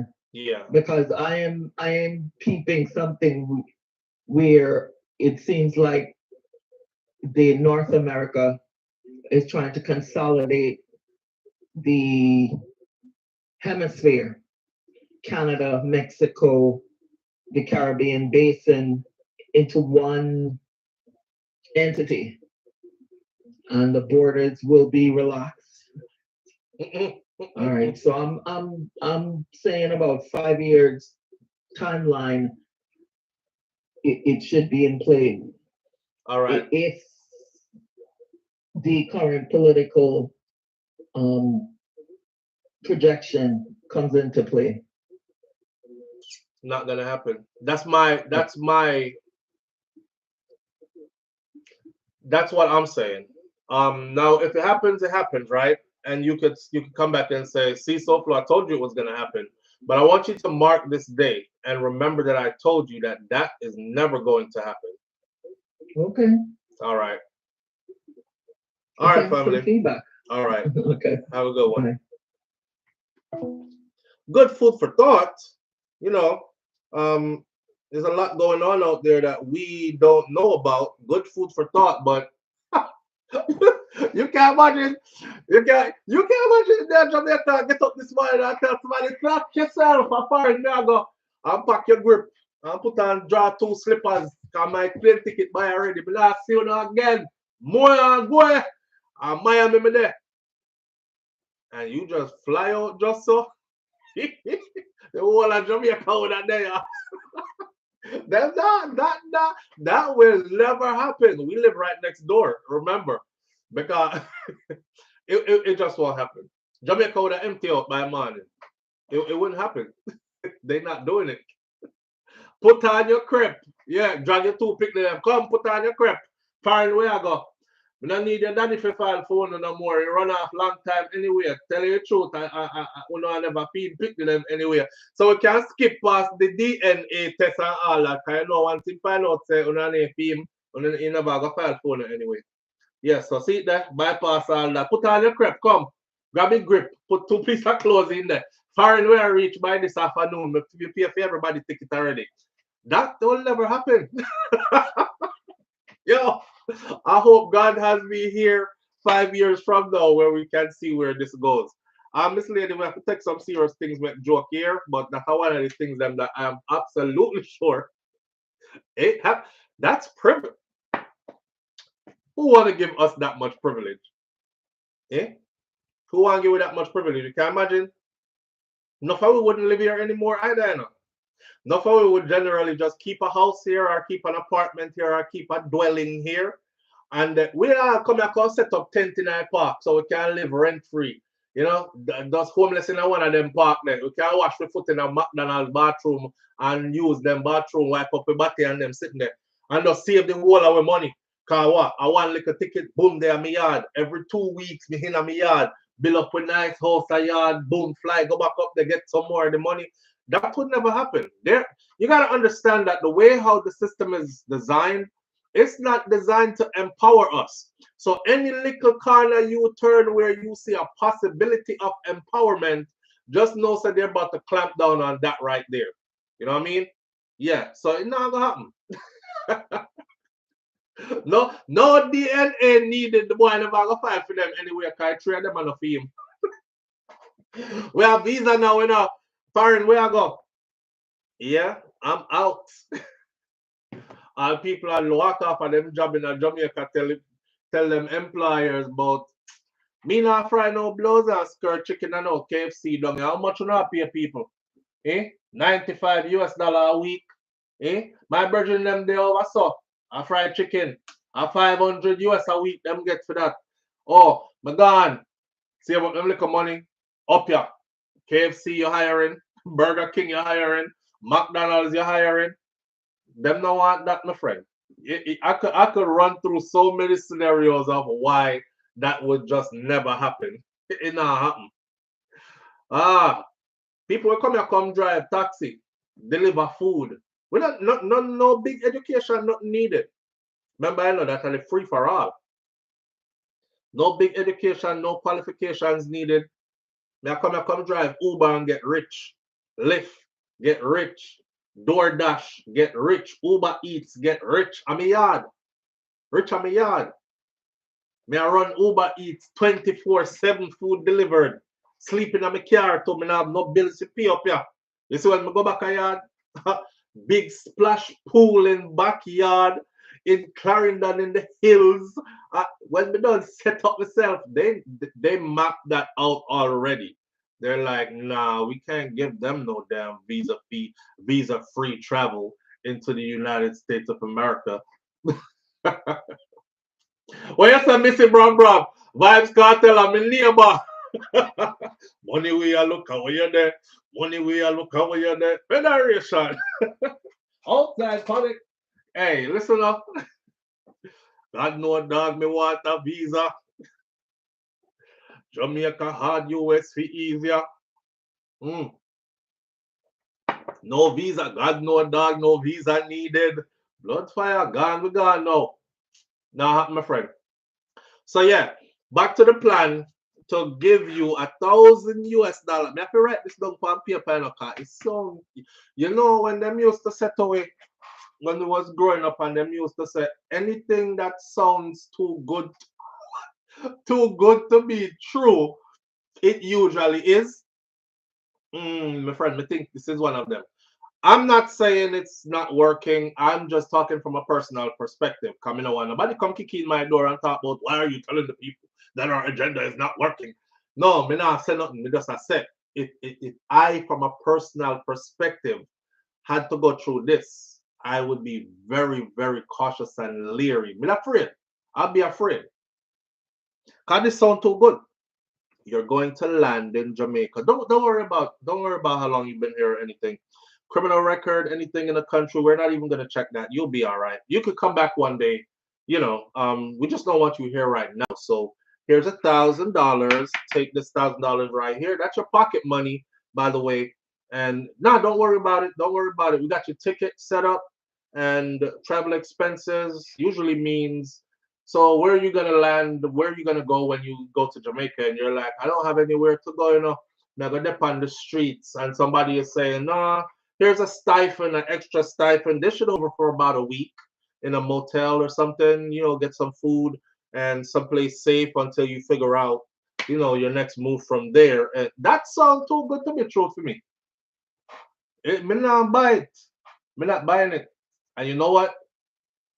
I hate to say this, but out of the 5,120 Jamaicans that they say have deportation orders already signed by a immigration judge in the US, they just got to find them.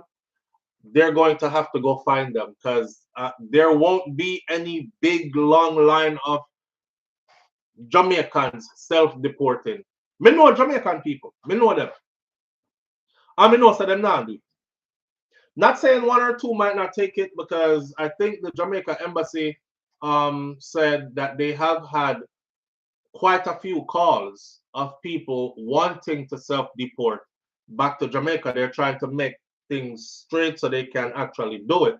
So there will be people to do it, but if you should ask me, SouFLo, out of the 5,120 that the US published, said they have marching orders already on these Jamaicans. And since them can't find them, they have eyes out looking for them. How many of those Jamaicans you think are going to self-deport? Take the $1,000 so them can't make it on them own, get a free ticket and left Uncle Sam place.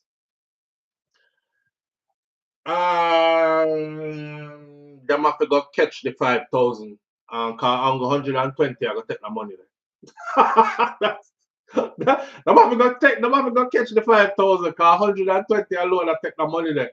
And if I'm wrong, tell me I'm wrong when it happens. If you see more than 120 self-deport, please let me know. I'm talking to all the people that want me know over immigration. I talk to the people that work at customs that watch us.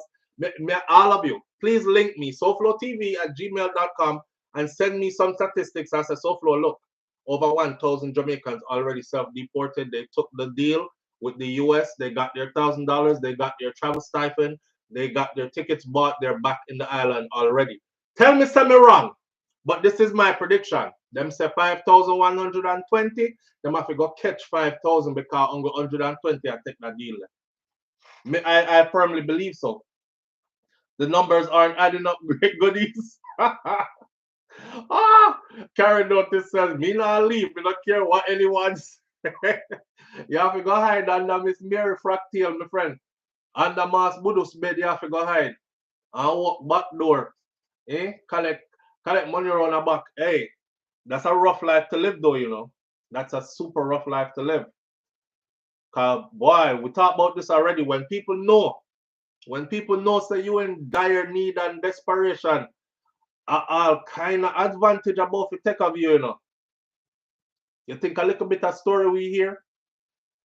Woman make her friend come stay at the house with she and her man. The man climb in a bed with the woman. When the friend gonna work, all kind of sin thing, him a try get pum pum. She have to tell her friend, say your husband a try rape me off in the house. When you're not there, the friend take your things and come out. Come in, I left my husband for you. She homeless there in the United States of America. Who not get molest off, get con, who not get con, get boy, get threatened. You're rough out here. Oh, you gonna suck some dick. You gonna suck some dick, or I'm calling immigration on you. I know your situation. You ain't straight, and you know it's harsh right now under Trump, so they come in immediately. What you want me to do? You want me to call, or you gonna get the sucking? Which one? You done there do things where you never say you never ever plan to do in your life, just to save yourself. Boy, rough out here. It's rough out here. I don't wish this upon anybody at all. Y'all gonna have to figure it out. Remember, I know, don't mix me, cause I'm not telling anybody to run. I'm not. Let me clarify this real quick. I ain't telling nobody to run and hide, and I'm not telling nobody to stay in other people them country. I've already said that if I was in the situation personally, I would be going home. I'll be going home. Come in on and haul and pull me, like how I see them and haul and pull people. People ending up in places that they're putting you in places with real murderers, real criminal elements. I'm not any of those, sir. I just overstayed here because I was looking for a better life. When me are doing that so with them money, I kill and damn people. Send me home, please. So yeah, I'll be going home. My chat just shut down on the other computer, which is I'm bringing it back up right now. So I can't even see what the people them are saying. Waiting for the chat to reappear. Come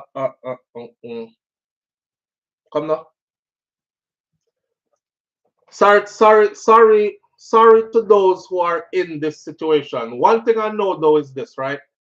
If you don't have any criminal record here in the US and you do self-deport, especially if you are a person who didn't have a case before the immigration courts. All right, there goes my chat.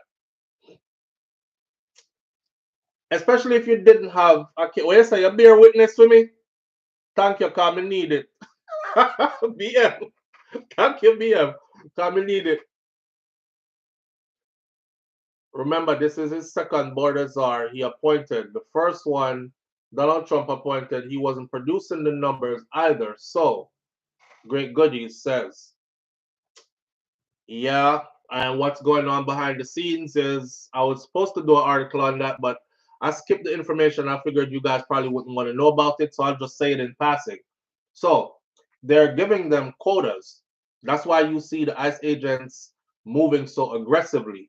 They literally have quotas they need to fill. It is said that they need to be capturing a certain amount per day to actually even keep their job. So a lot of them, the job pay good, them want the job. Here's your incentive. You get this much per day or per week and you'll stay hired. You don't, we're going to relieve you of your duties and go find somebody else kind of thing to do the job. So with all that, the hostile environment, people are trying to make money. It's kind of like when they monetized prison. Put prison on the stock market. Now, if I'm invested in stock market, prisons on the stock market, it only makes sense that I make sure that crime goes up. And then it only makes sense that I make sure that prisons stay full. You know what I'm saying? Because I want my money on the stock market to be something big. Right. Here what? Let's close off this immigration segment by saying this again. Repeat one more time. We're not telling anybody. Yes, we are sympathetic with the immigrant community because we're immigrants ourselves. Can't go around that. I am what I am. However, we're not telling anybody to break immigration laws. We're not telling anybody to hide so they can't find you, go on the run. We're not telling anybody to do any of that. I myself have personally said if I was in the situation, I would be heading back to my country at the moment, right? So at the end of the day, you figure out what it is that you need to do, what you think is best for you. You know, nothing lasts forever. Nothing lasts forever. Me hear somebody say nothing lasts forever but salvation. Me don't know about the salvation part. Me just don't say nothing lasts forever. So you figure out what it is you need to do. Just like I told y'all during election time, I know my reasons why I wouldn't vote one way or the other, but I can't tell you why you shouldn't if you have reasons why you should. So vote in your best interest is the same thing now. Run or stay in your best interest. It's up to you. Either way, things are going to play out the way they're playing out. Yeah? Crystal G said, Crystal G said, keep running. But the people that, okay, let's do a poll real quick. In the comment section right now, I want everybody, this is how we're going to end this segment and move on to something else. I want everybody right now, tell me, what would you do if you were in this situation right now? You had to go, you had to use the app. You can either self-deport or you're going to go on the run. Which one are you doing right now? Let's start out with Crystal G. Crystal G says, keep running. Not Jamaica and go ahead, put AC. What's it called? Talking about leave all the million visa fees in these countries, lady by. All right. Self-deport. Running. Krista G said keep running. Audrey put up 2 woman a run. So me not in that position and I'm going. Can't take this stress. Don't know what I'll be waking up to tomorrow. So you're gone. Missy Bram Bram gone. Can't enjoy Empress and me running. Wait, Lulu Regis said me I go on the run. Great Goody says I would look into Canada. I try to skip the border there, right? BM says self-deported. Karen Notice says on the run. Nan says missing in action. Sean Cassell says run. Stacey answer me I go over me yard. Farron says they would have to come get me. Me I laugh, you know. Me I laugh because majority of the comments say the same thing. And Planet Sterling I run. Majority of the comments them said the same thing. And I think my numbers are right. When I said out of the 5,120, right, so Jamaicans, they're gonna have to find 5,000. And that's just Jamaica.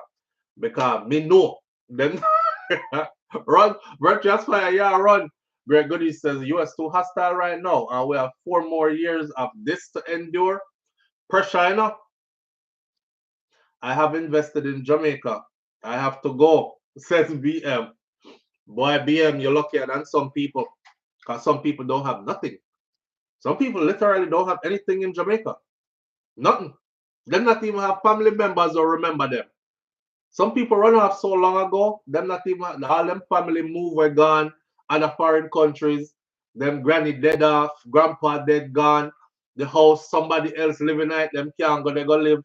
Like people situations are RR123 says, I don't know if enough people know that if them pick the born here and is 21 years old with a job and a bank account, that them can file for them when things cool down if Orange Man not change the law by next November. Rotted. Well, he's trying to stop that too. He's trying. I forgot what they call that. Something chain or something stair stepping they call it. He's trying to stop that too. Congratulations, Riri, on your 3rd pregnancy. I hope the girl is a girl. Yes, Rihanna and ASAP Rocky are expecting their 3rd child. Riri belly is actually very showing now. Just keep sending more money home and not to family. Send it to a safe place. It's not safe, but try the bank. Rotten. Boy. You're between a rock and a hard place, you know, because Jamaica will do you dirty, you know. You go back to Jamaica. Imagine you decide to run, right? And you say, you know what? I already have a little money I come in over here, so I'm just going to run till them catch me. In the meantime, I'm running it up. Every penny I got a yard. Imagine you do that, right? And you get off your next good year or so. You save a good 50, 60,000 US. You say, all right, you know what? Them can come catch me anytime. Because I have enough money to start at my yard when we reach there and end up do something nice. And you reach a Jamaica and that bank account empty. Them thing they will reach people, you know. Lion Tafari, big up yourself, manners and respect, and I appreciate that. Says, have you heard that Trump wants to reopen Alcatraz prison and make it bigger? Yes, he has actually ordered that it be reopened yesterday. Alcatraz. The man said we have too many unscrupulous people in the country and we have too many criminals who have committed heinous crimes that need to be housed separately from others. So he's reopening Alcatraz. One man ever escaped from Alcatraz. If you go over there, you're probably done. Lulu Regis says still no wedding bells. Yeah, great goodies. The bank in Jamaica is not safe. I heard too many stories. I would hate to be the one. And then when I reach there, like no money is there. There's something that will make you want to start kill people. Because, I mean, who are you going to actually go argue with about it? Your reach home account empty. and you end up, hold on there. When you say you reach home account empty and you end up at 121, mad out. Mad out. You tell America, say, kiss me ass, my God, I'm yard. I've had enough. F you. And you reach home and there's nothing there. Especially if I use self-deport, you know. I said, me ready for go now.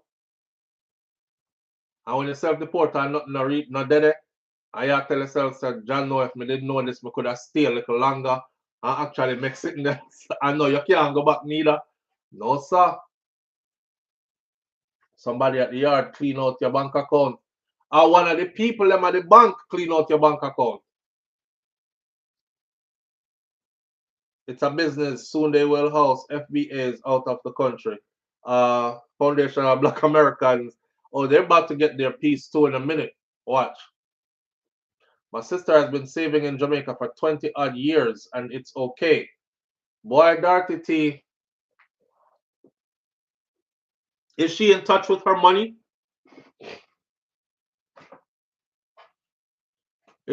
I'm not saying it can't be done. I'm not saying it can't be done. I told you my biggest turnoff was I went to the bank when I was there a couple of years back, and just the interaction with the teller or the guy that they had me sit down with, and the man asked me questions like, "So why you want to open an account here?" I said, "What do you mean? It's a bank." He said, "Yeah, but you don't live here.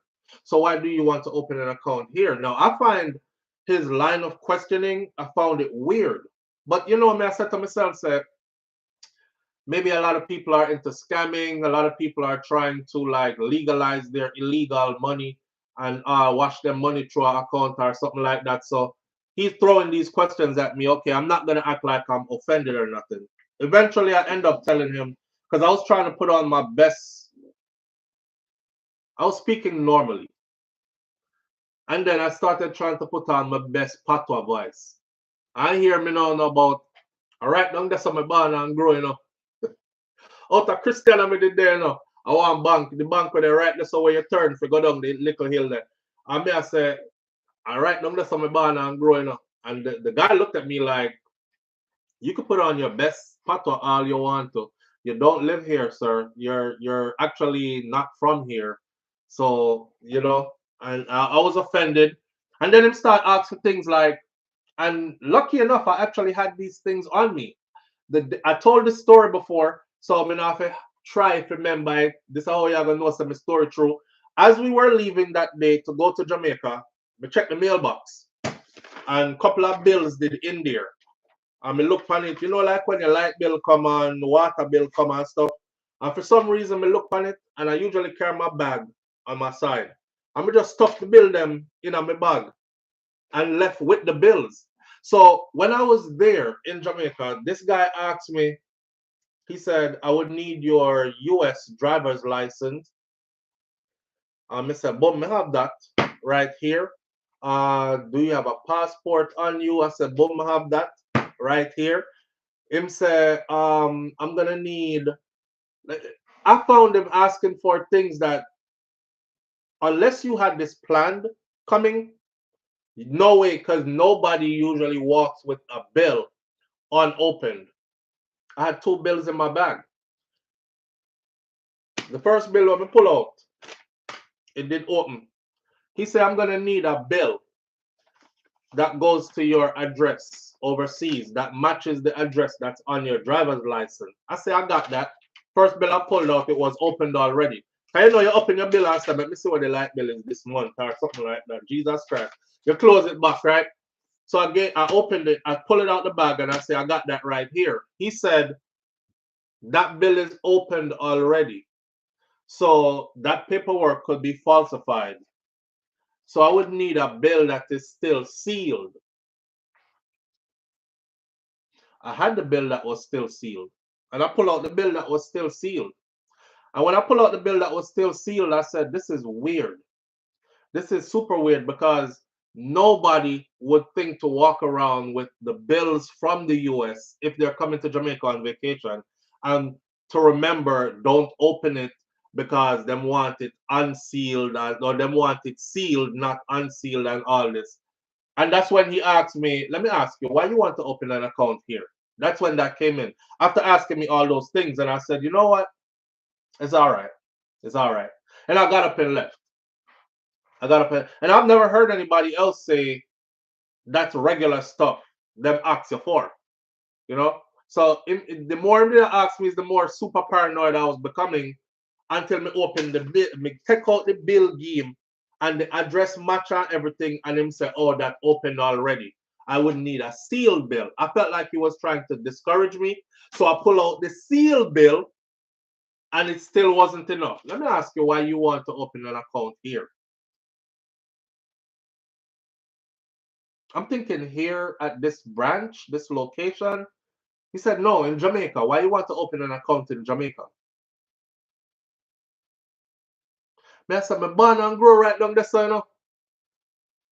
I don't know if through me I talk proper, you feel like say me you know what?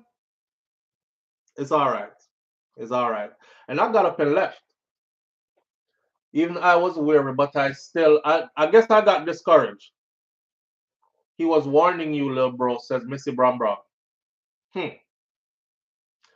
Even I was weary, but it's still there. Bank of Nova Scotia, I believe, says Dorothy T. Kataja Empress says, when I went in February, they asked for social security number. I walked out. RR1, if they asked me for my social, I would have had that too. But asking for a bill that was not opened yet. I want you to think about this enough. Who in here is thinking, yes, we'll fly out to Jamaica tomorrow, make sure so the bags them packed, make sure everything you need you have. Oh, grab one of the bills them when not open yet. Who does that? Who does that? Nobody. Absolutely nobody. I accidentally carried mines. Nobody. So that alone was weird to me. You know, when they're in February and them ask for social security, me walk out. RR123 said enough people is going to get them 3 points taken when people get dipped. A picture of a house, video, fake statements will no longer suffice. All that are going to. All that are going to Crystal G. I ask why you need this. I go in as a Jamaican using Jamaican papers and address, and I don't ask me for some foreign papers, says Crystal G. He wants to make sure that the scam will go through. R123 says, SouFLo, I hope your credit is unlocked. They will open credit card in your name with their cronies. All that stuff I was thinking about. That's why it was bothering me about the address and the bill not opened yet and all that, because that's weird. In a sense, he was helping me. He was helping me to leave without doing it. That means I don't have nothing to worry about. They wanted a certified bill. That don't make no sense. The certified bill, I gave him the bill that was open, right? He could easily call the number on all your all your bills have contact number, and could have easily called that. Is there verified that there is an account there that has that account number? You can see the balance as it pertains to on the bill. You can call directly to the. You could have verified it off of that one bill. Me don't know where you do want bill when not open yet for. You only have them bills because you open the mailbox on your way out. That's the only way I had them. We were literally backing out the driveway, and for some reason, because I said I don't want the mailbox to be super packed by the time we get back and nobody there. So, and we didn't put in anything at the airport. I mean, at the mail place to hold the mail. You know, we never wanted to overflow. So I said, let me check it before we leave, and I did. And I saw some bills in there, and we don't know what me had done. Me just stuffed them in the side of my bag. That's how I ended up in Jamaica with those bills. And I opened one of them on the way. Let me see how much the light bill was this month, kind of thing. Tell her to check often. Apparently, it's still in Mandeville. Dorothy T, that's what may I ask you. I'm asking you if she check often. Because I've had stories. I've had people from the UK call and people from the US call. I said, SouFLo, please warn your audience. Because I just went to Jamaica and checked out. My bank account is empty. So, if your family member is not checking, 20 years worth of savings, I'm guessing that's a lot of money put in that account. I would hate to see her lose 20 years worth of savings. There's something that can send people crazy. You can place a hold on your mail online just in case, says Banches. Okay, Banches, I never know all that. And I've never used it before either. My mailbox is pretty big. So usually the mail will fill up. The mail will hold the mail if I'm gone for 2 weeks at a time, so on and so forth. It usually holds all the mail. That same way one time, man, I'm just that kind of person. I just do stuff off impulse sometimes, You're leaving and you're like, let me check the mailbox when I'm leaving. Me never telling about when I go Jamaica one time, and me there a clean gun and I put up gun. Because I was leaving people in the house. This was going to be a me alone trip. Actually, me and my son. I was leaving the rest of the family behind, and I was like, I got to make sure all the guns are put in the right place and locked away and stuff. I clean my daddy, I clean when I gun them. I don't know what I did. Pointed the gun downwards and squeezed the trigger, and the gun fly off. Bye!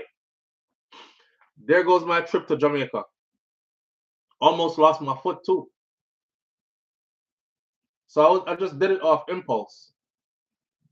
The Caribbean is part of North America, right? Yeah. Okay, so geographically speaking, I tell people this all the time. Like, if you're Jamaican, you're American. If you're Haitian, you're American, right? Here's the thing. If you're talking about geography, you have to remember that the United States of America is one country on the continent of the Americas, and the earth is split into continents, right? Right. So anybody who come from the continent of the Americas is an American. So how we've come to say the US is America, it never makes sense to me over the years. But I just go with the flow just for foolishness sake, because everybody has accepted it. When they said me, I got America,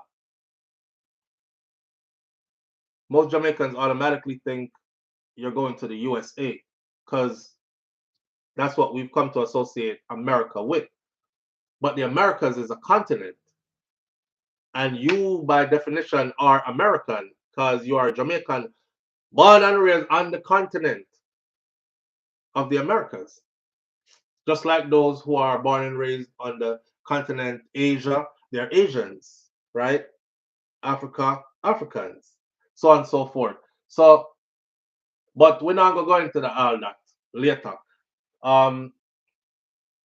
SouFLo, is there a Bank of China in Jamaica? Because that's the only one I would trust at this.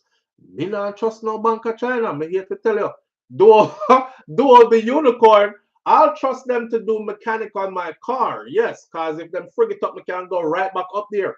But I'm not trusting them to do no banking. Them take out my money and go to China. Me not have no access to China. No, sir, me take my chances.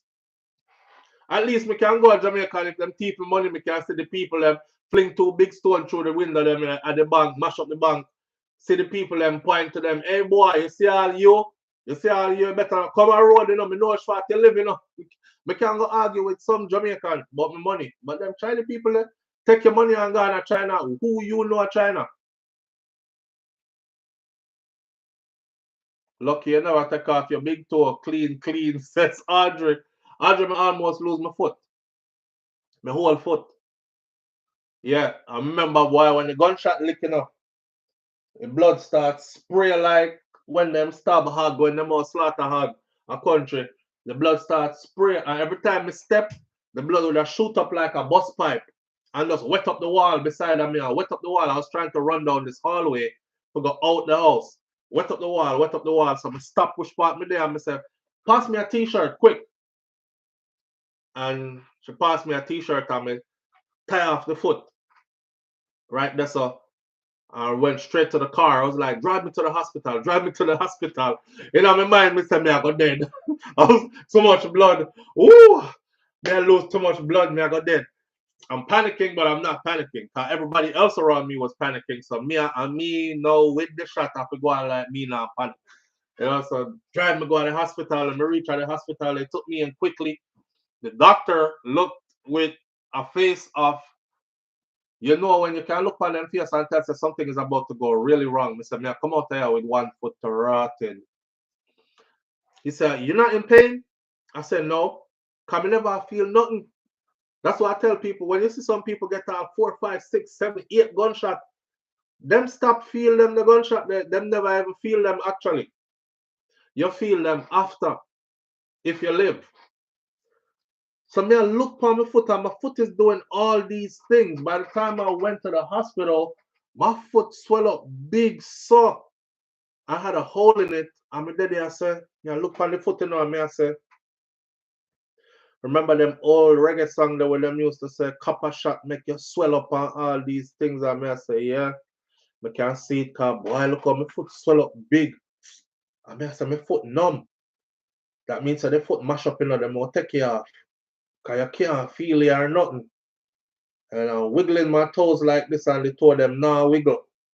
I say, yeah, I don't got no foot. I'm gonna take off my foot. My foot numb. Even when the doctor come in, the doctor poked the foot and he said, you not in pain? I said, no. He moved my foot up like this, back and forth at the ankle. He says, that doesn't hurt? I said, no. He said, interesting. All right. Have the nurse them dress the foot and them well actually them take off what me have on the foot.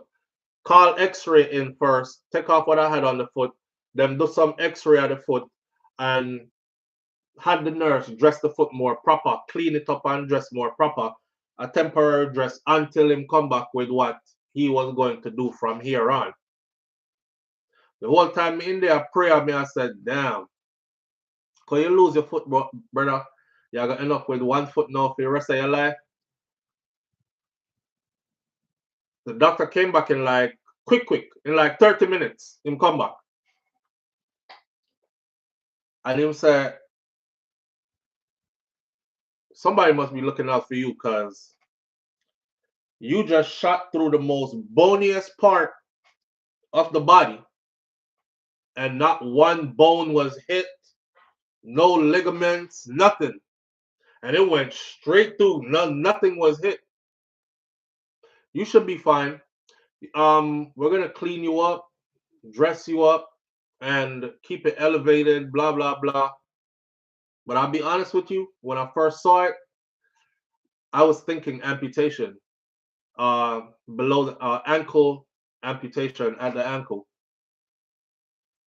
Oh, like God.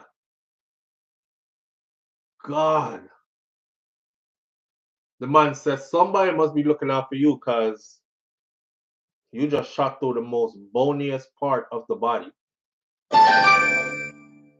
And you hit nothing. Live on the air with SouFLo. Good morning. Hi, good morning, SouFLo. How are you? I'm good, family. How you doing? Fine, thank you. Talk to me. I want to give you some food for thought. Thinking of Jamaica. Jamaica is being looked at by the US as one of their military place that they can put a base in the Caribbean. Jamaica does what? They've been looking at Jamaica. The US. The US. Okay. Why do you think the US is so interested in Jamaica? Okay, they've been looking at Jamaica like they could put. I love where this conversation is going. They've probably been looking at Jamaica that like they could put a military base there. Yes. Okay. And Jamaica has different islands. Jamaica has different islands. Yes. That they can use. Yeah, those little islands off there, they nothing much of military anything couldn't hold on those. Yeah, but the Chinese is also looking at it. Yeah, but it couldn't put a whole base over there. I know those Mhm. islands. Those islands are like you could people pull up in a boat and fish, and they don't even camp there or anything. It's not a landmass that you could put a military base on per se. So if America does anything, they build. Okay, so let me ask you this, right? Uh-huh. With the amount of investment that China has in Jamaica and the close relationship that Jamaican government has with Chinese government, do you think that Jamaica would allow the US to put a military base in Jamaica? It's not Jamaica allowing them. Jamaica has no power. Okay, China wouldn't allow it. China and the US will Mhm. fight for that. China and the US will be fighting over the British ownership, over the British property, because Jamaica belongs to Britain still. So, Yes. right. So the how should I explain this? Okay. So the monarchy, It's a territory. it's their territory. Yes. It's their money making territory. So they have allowed who can invest the most in it to invest the most in it, right? And therefore they'll have the most use of it.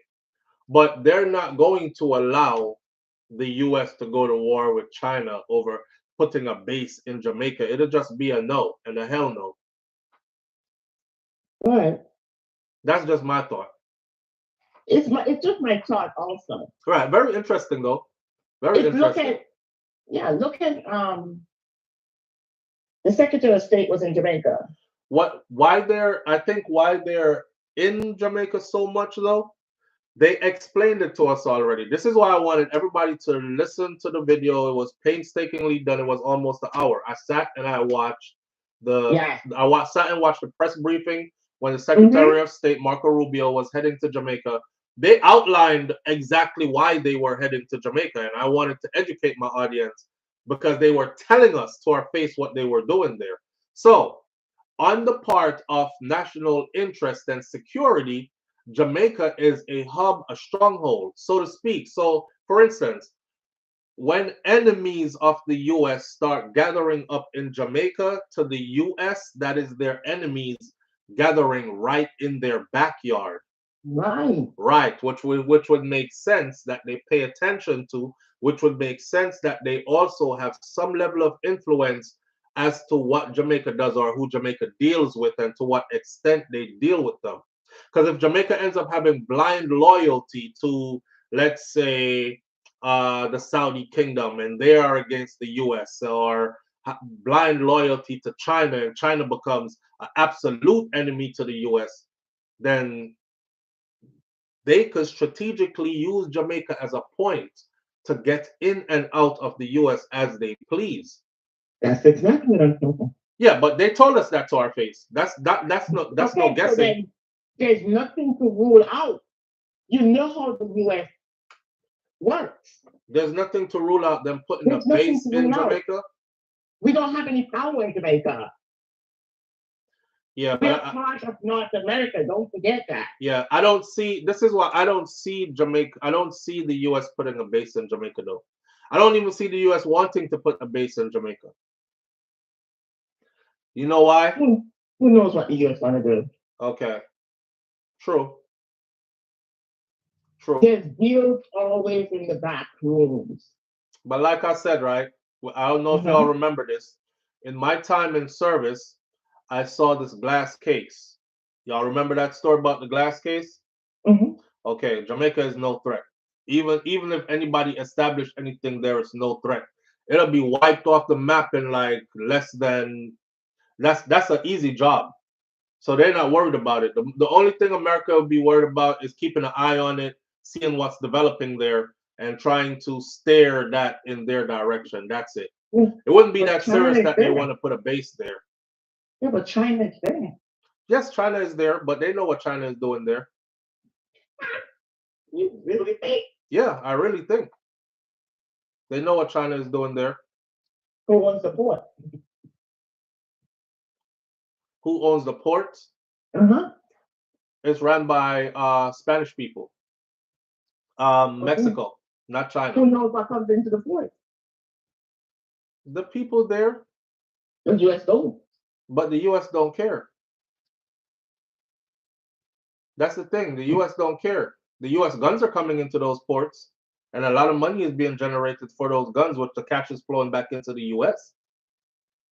So I'm going to leave you with one time. Hmm. The U.S. is always interested in Jamaica. Of course, I said that. Okay? Yeah, It's part of North America. right. China is saying, rule nothing out. Okay. You have a great day. You too. I'm going back to town. All right. Okay, bye. Yeah. It's not a bother for America. That ain't, listen, if that was a bother for America, America would have established in Jamaica a long time ago. It's not a bother and it's not an issue. If like I said, if it was a bother, they would have put boots on ground and established a long time ago, military wise. And remember also, right, that a lot of wars are fought covertly. So it ain't really even about uniform and machines and a military base, so to speak. We have, oh man, have y'all ever heard of a Delta Force? Are y'all familiar with what Delta Force do? I'm just throwing one out there, one of the few that we have. So wars ain't always fought the way how civilians think wars are fought, and control is gained or gained, or how freedom is maintained, or how power is maintained. Your civilian eyes, what you see or what you think could possibly, that's just the fact that you're thinking that. I'm telling you, they're already past that and they're going at a different angle at the issue. You know what I mean? They're going at a different angle at the issue. Jamaica is not an issue.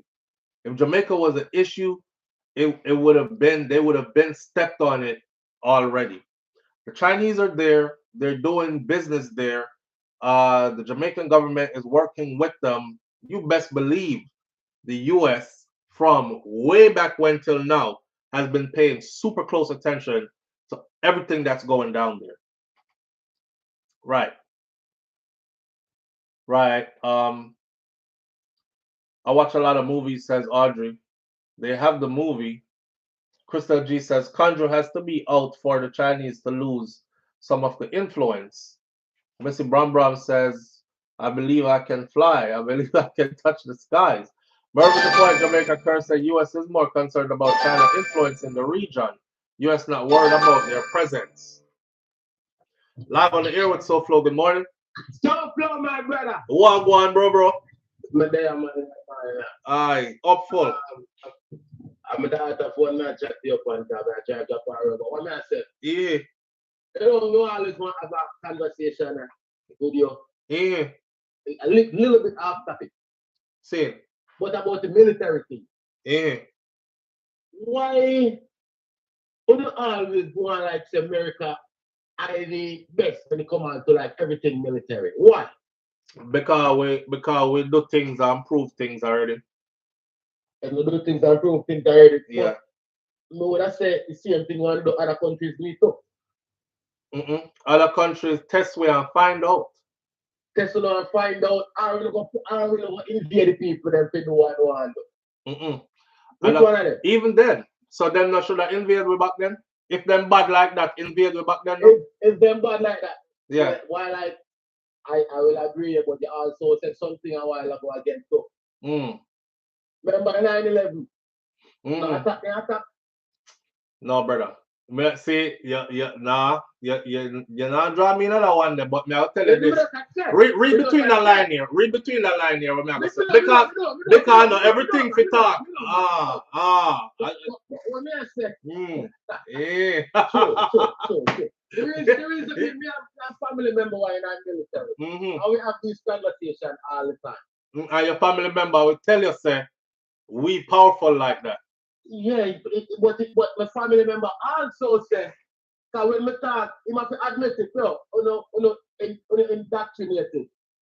Every military In the sense, individual is indoctrinated. listen, in the sense of, right. So Every nation. Country, but I say about them are greatest. Yeah, but who prove it?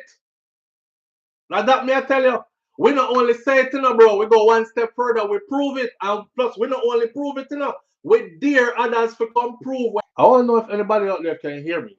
This is some bull. Let me see.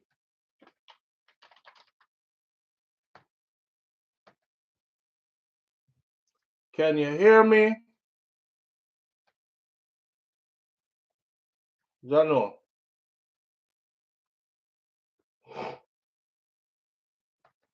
I have to pull this up on another computer, make sure someone can hear me. If you can't hear me, if not, we gotta kill this live, end the stream, and start over again.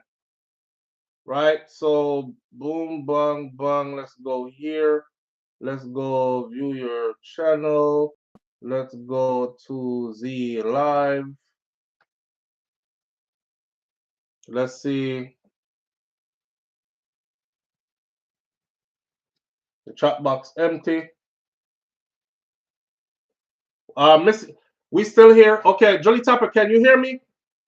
Yes or no? Just type yes or no. Can you hear me right now?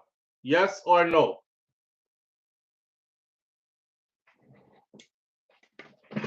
Okay.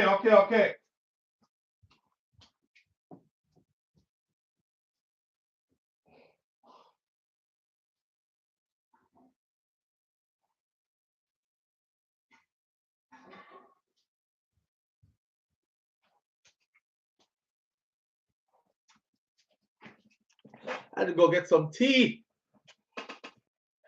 All right, so you can hear me. Hearing loud and clear. Loud and clear. Loyalty is a must. Kataja Empress, I love y'all. Big up yourself. Thank you.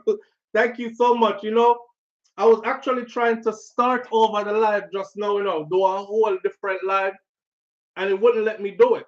It says this live hasn't been cut off yet, and this live keeps going.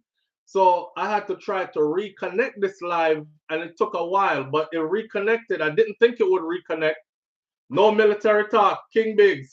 Wanna see? Wanna see that door? All right, sir.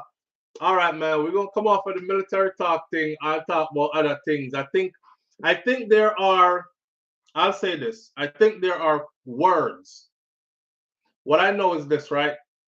You're monitored heavily on social media. There are certain things that you talk about.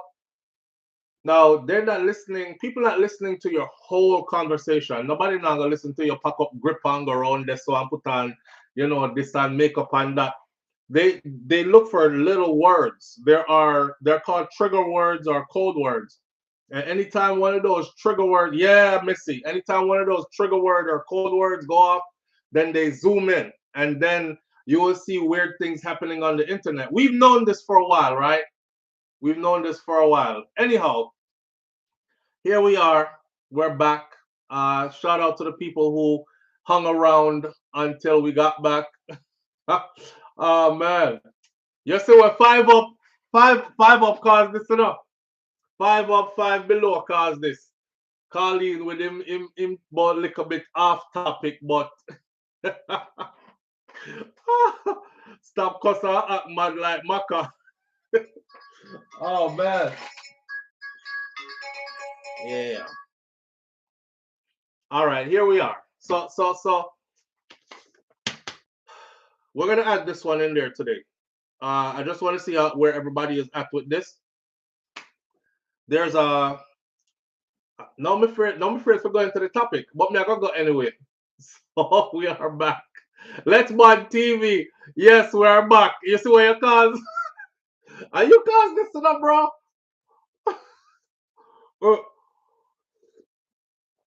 Off topic. Banches said off topic almost put me off the ear. It did put me off the ear. The one said off topic, them said off the ear. Oh, ja. Earwa. Oh, man. Hey, right now, I don't know if y'all know it, but Diddy, P. Diddy, Sean P. Diddy Combs, Puff Daddy, Brother Love, whatever you want to call him, his case, his court case has just started. We was waiting on you like how Kevin Smith followers was like how Kevin Smith followers was waiting on the ark. But now I'm gonna tell you if we start killing each other though. Yeah, Diddy's trial has started. We have a couple of things to talk about. We want to talk about the father that took out the cop 24 hours after they took out his son. We're going to talk about Diddy's trial and will he be able to get a fair trial. We're going to talk about, in passing, we are going to joke a little bit about Amari being pregnant, but it's not no big deal to talk about Amari being pregnant. I just saw the video and I wanted to find out from people who follow her if she really is pregnant or not. Because ain't Amari like in her 50s? I mean, 50-year-old have baby too, but I mean, you know, she have a whole heap of kids already. And so we'll start off this one with Sean P. Diddy Combs' trial has started. And will he be able to get a fair trial? That's where we at with it now. No, me love the show, but we're not going that far. You, Missy Bram Bram, grab the knife and you see Julie Tapper, just remove her neck. That's what Kevin Smith was doing. When the brother said him give the woman the cloak and tell her to go on out there. Because a gunshot cannot penetrate this cloak. Who in here believes that Sean P. Diddy Combs is going to get a fair trial? So if you don't know it, jury selection has started. It started yesterday. So that marks the official start of Diddy's trial. Let me make my prediction from now before we even go any further with the argument. And if it doesn't happen, or if it does happen, we will meet back right here on this platform where why me pick you? We'll meet right back here on this platform where you will say, see, SouFLo, it didn't happen like that. You know? But this is what I'm predicting. I'm predicting that Diddy is going to beat this. As far as him getting sued in other cases, I don't know. But I'm predicting that he's going to beat this. That racketeering, sex trafficking, life in prison stuff, I don't think that's going to fly for him. The stress make him age about 30 years to backside, says Audrey. Yes, Audrey. And stress will do that to you. But you know, if you're talking about the gray hairs, him did gray hair already, man. In beard and all I'm here did grip already. If you remember during the pandemic, right? During the pandemic, it got to a point where a couple of celebrities were like, you know what? Let the gray show. Diddy was one of them. And Diddy was one of the first ones to come out. And when I seen his gray beard, I was like, damn, he got a lot of gray beard. So there must be a lot more celebrities with all this gray hair that's been dyeing it every 24 hours or something. And a couple more of them came out and showed off their grays. So Diddy been gray. He been great. It's just that he's in where he's in, and now you can really see it. Well, most of the two unruly ones. I think he's going to get off. BM says she thinks he's going to get off too. I think Diddy is going to beat this. However, we got to remember, you know, they love to strip certain people down, boy. They love to strip you down. They love to take away all that you've earned. Because just to put everybody on point, the plan for Sean P. Diddy Combs is that they find him guilty and that they strip him of all his wealth. He is a billionaire. They're planning to strip him of all his wealth. They said it. They already said they want everything he has, personal and business. That means the private jet gone, the yachts gone, the mansions gone. The hell?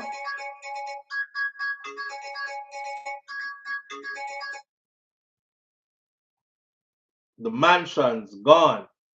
Everything is going to be gone. If it's up to them, they'll strip him of everything. They will liquidate his assets, and then they will sell or they will distribute his wealth to a group of people who they would call his victims. Now, what I find interesting in Diddy case is that attorney who represented Rihanna's baby daddy, that attorney said he looked through all the paperwork for the case because he got a hold of it, and he looked through every page of it because at one point they wanted him to represent Diddy. He said he couldn't do it though because there's a conflict of interest because he represents somebody else that has beef with Diddy, but that's not his beef. He's just loyal to that side already. So, he don't have anything against Diddy, but because he already represents that person, he wouldn't take that case on. However, Diddy did add Brian Steele to his case, which is probably the most powerful criminal attorney in the United States of America and very experienced in dealing with these types of charges, the feds. With that said, I think the goal, like they said, is to strip him down, and I think they're going after it. And you know how the system plays already, right? If they really, really want you, a lot of stuff can go wrong. Not only that, we got to look at the jury selection because they're selecting jury right now. Jury selection is expected to take from yesterday, which was the 5th, to the 12th. On the morning of the 12th is when opening arguments are supposed to begin. That's where the attorneys will start to say, well, this is what we have and this client over here, and they're opening argument, they're opening statements. So that's a few days away. That's about 6 more days away. Couple of things. Cassie is coming to testify in person on behalf of the prosecution. I'm kind of worried for Diddy because I don't think that the videotape where Cassie was being dragged at the hotel, I don't think that should be a part of this, because he's not on trial for what happened with him and Cassie. He's not on trial for anything to do with Cassie. Cassie is actually testifying on behalf of the prosecution as somebody who can verify certain things. Like she can say, I was there. I took part in some of these freak-offs. I can vouch that they did happen. There were other celebrities who I could point out who were there. XYZ, right? And they're going to be asking her stuff like, did you ever see him force somebody to perform sexual acts? Did you ever see him drug somebody against their knowing? Did you ever see him trafficking humans? Those are the questions they're going to ask Cassie. And I said this before, I'll say it again. If Cassie look at this as her moment to get back, because she's like, shit, I already got my money. My money is already put up. You didn't turn me into the big star that you promised you were going to turn me into. If she feel like she was used, because she probably could feel like she was used, they actually had a legitimate relationship for over a decade. This wasn't a hide girl like you hide a side chick and you have your wife over here. So everybody knew Cassie was with Diddy. She was at Met Gala with Diddy. She was at all the red carpet events with Diddy. She was Diddy's woman, right? His attorney is saying what we're seeing was a messed up relationship. 2 toxic individuals, by her own account, both of them were on drugs. Both of them used to do a lot of drugs together and party together. that day, that particular video in that hotel, by her own words, they were binging. They were binging on coke, weed, and alcohol. Diddy started falling asleep. She tried to leave because an argument had developed. He jumped up out of his sleep and ran and grabbed her and did all that stuff. And he fell asleep again after he dragged her back to the room. And she ended up leaving eventually. And she came back on her own. So if Cassie go in there and say, listen, I was in a toxic and confusing relationship with this man, right? I loved him. I didn't love him. We both cheated on each other. We both used to hit each other. The relationship was just messed up. It had a lot of highs and a lot of lows. You're talking about being with Sean P. Diddy Combs, right? A lot of highs and a lot of lows in this relationship. I'm glad it's over. It messed up my career, where I thought I could have been, blah, blah, blah. He took all my publishing, but he eventually paid me before all this stuff started. So I'm going to leave it where it's at. No, I never seen him rape anybody. No, I've never seen him force anybody to do anything. No, I've never seen him. If she says those things, then that case is getting thrown out. But a woman scorned. When they start to make shit up against you, boy, if she goes in there and she says in her mind, and she goes, it's my time to get you back now. And she got on that stand and she said, yeah, I've been there. I seen him hold down this one young lady one time and she was struggling to get up and she kept saying no. And he just went and did his thing on her anyways.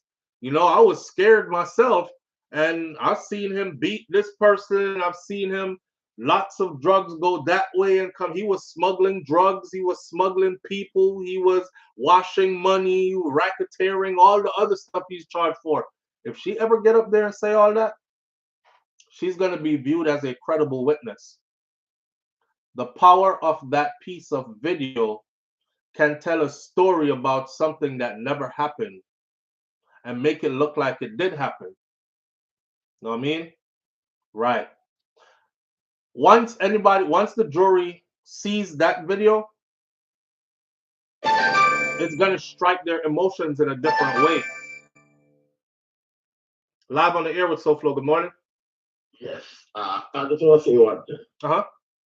Anybody that doubts America, think about Hiroshima and Nagasaki. That's all I'm saying. All right, sir. Oh, man. He said, anybody that doubts America, think about Hiroshima and Nagasaki. All right. I'm back. What we talking about? We're talking about the Sean P. Diddy Combs case. His trial has started. Diddy is now on trial, Crystal G. King Big says that video shouldn't be in this case, and I don't think it should either. It shouldn't be in this case because Cassie already got her money, and whatever she had with Diddy was already settled. But I think they're using that so they can show the jury. I think they're using that so they can actually lead the jury into feeling a certain type of way, biased from the beginning. Because if you see a video of a man beating a woman, right, that's it. After that, you don't have to tell me nothing more. My ears went deaf. My eyes can't see nothing else that you're showing me. All I remember is he was beating the shit out of her. Damn. Yeah, he probably beat everybody else too. What they say, he guilty? I say he guilty too. Yep, and vote guilty. That is why his attorneys were trying to fight so hard to get that piece not be put in the trial, because they said exactly those words. This piece of video, which is altered big time, because the original people who had it, they edited the video and put out the piece they want to put out that went viral, and now that's the only piece that exists. Nobody is saying where the whole video is. So if me and you are in a hallway, right, and we're both liquored up and high and drunk and we're supposed to be lovers or in a relationship, a toxic relationship might have you, and we're in the hallway for 15 minutes arguing, and it got to a point where you slapped the hell out of me. You cheating on me, you dirty, nasty dog. And you slap my face, and I'm like, ain't no bitch slapping me. And I punch you back. If they edit out everything and all they put in was the me running down the hallway, slip, next scene is me grabbing you, slip, next scene is you on the floor, me kicking you, slip, next scene, and they make that like 20 seconds long, but we had a 15-minute altercation in an interaction in the hallway. That's what his attorneys are saying, that that video only shows, not saying it didn't happen, but it doesn't tell the full story of what did happen. So it being used in this situation right here on a whole different case is going to lead the jury down the wrong path from the beginning. But hey, that's what they intend to do though. What jury in this world never heard about Kasim and that she got paid? If she got 30+ million, then you have some agreement with it where not proceed with any further charges or accusations. Right. But so King Biggs, I read up on what the law says. And the law says once it's a grand jury indictment. Okay, so those of you who don't understand how a grand jury indictment happens and how this case turned into a criminal case, Diddy was not sued in a criminal way. Like there was no criminal charges against him before. But because so many people came through with the same types of accusations, in the US you have a grand jury. A grand jury is just a group of people who they will take these accusations and stuff and they will give it to this group of people, and they will have this group of people sit around a round table and go through a discussion about everything and then come up with themselves, this happens repeatedly. Lots of similarities in all these different cases. Is this worthy of a criminal indictment? Yes. Once they say yes, then they hand down the criminal indictment and then you are indicted. And that's how it happened to Diddy, because none of this started out as a criminal indictment. Everybody wanted money first. Everybody just straight up wanted some money, right? And he's like, I'm not paying you nothing. I'm not paying you nothing. You lying, you lying. And then a criminal indictment came. So with the criminal indictment now, in the law, it says a person like Cassie, even though their case was sealed shut, nobody knows outside how much she got because that was a part of the deal. Diddy was never to call her name again in public. That's a part of the deal. She was never to mention him again in public. That's a part of the deal also. That's why you never heard him come out after and say, well, Cassie and I, or Cassie he couldn't say nothing because it was a part of the deal. She couldn't come out and say, well, Puff paid me my money because it was a part of the deal. But if it's an indictment, then they can unseal everything. Live on the air with SouFLo. Good morning. Starting to reach the back time, this is air for champion life. Just getting back with your bit. I regret giving these people my business number. It's if the law says if it's a criminal indictment, a federal indictment rather, they can unseal that situation that happened, and they can also subpoena Cassie to come forward and testify, and they can reveal everything that was in the agreement with Cassie and Diddy. So even the information between Cassie and Diddy, we might get to hear how much she actually got if they decide to put it out, because they can put it out, right? No Marie's message. I'm going to talk about the Revengeful dad next. Now, my question is this, right? Who has not heard of Sean P. Diddy Combs? Where are they going to find a jury pool? Because what the media did, I think what mass media, mainstream media did was wrong already. This is what they did. Every accusation that was made against Diddy went straight to mainstream media. Fox, MSNBC, CNN, all of them. Every night you turn on the TV or you look towards the television, there are more accusations coming in against Sean P. Diddy Combs. Another young lady who wishes to remain anonymous said that she was sexually abused and molested and raped and this and that. And then the next again, there were more accusations coming in. This time, a young man by the name of, it was too many of them on mainstream media already. So everybody was already glued in to what's going on with the case, how many people are accusing him of doing what to them. The public was already forming their opinion without him even getting a chance to defend himself against those accusations. So a lot of people are like, well, I don't hear anybody defending him, but we hearing the accusations. He's locked up. He's locked up, and his attorneys can't just jump out every time they put up an accusation against him. His attorneys are like, listen, there are going to be a million accusations. The sharks smell blood in the water. They're coming for the money. There are going to be a million accusations.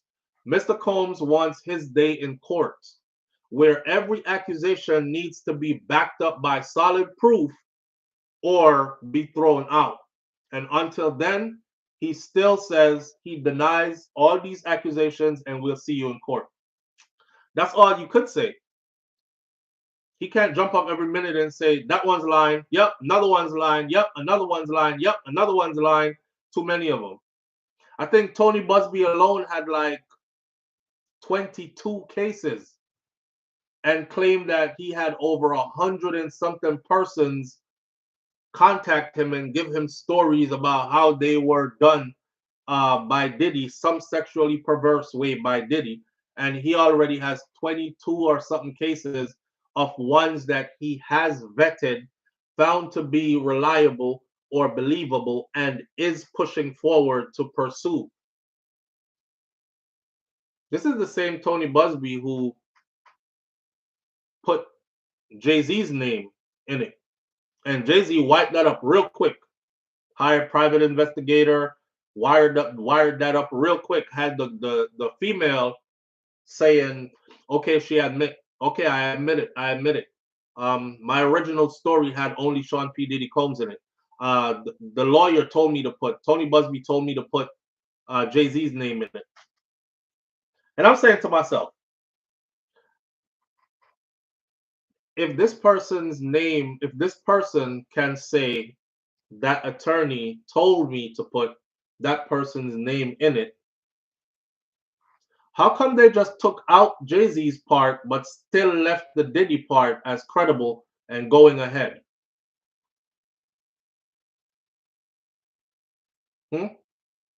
Shouldn't that attorney be considered irreliable? Not irreliable. Let's look for a better word. He should be considered somebody who shouldn't even be practicing law. He shouldn't even be allowed to bring a case forward. That whole case should have been thrown out. That whole case. We will also hear the crazy details that she was involved with once the defense gets to her, says King Biggs. SouFlo, did you talk about, okay, didn't, what I want to know is, why put Cassie's video in? What does have to do with sex trafficking? Exactly, Audrey. It has nothing to do with sex trafficking. And that's what Diddy's attorneys were saying, that Cassie's video is going to do nothing but inflame the jury, because anybody who watches a video of a man hitting on a woman is going to side with the woman and therefore might have a biased verdict for Diddy's case. And because it has nothing to do with nothing, it shouldn't be in there. Lex Bon TV said Cassie needs to tread lightly. She may just end up like Epstein's wife. She not innocent in this mess. And you know what, Lex Bon TV? I was watching a group that was signed to Diddy back in the day, and they had been with him for a while, right? They were huge. An all-male group. They were huge. It turns out, I mean, if you watch their video, I can't remember the name of the group, but they give details, because they were like, yeah, we were young and everything, but we were at all the after parties.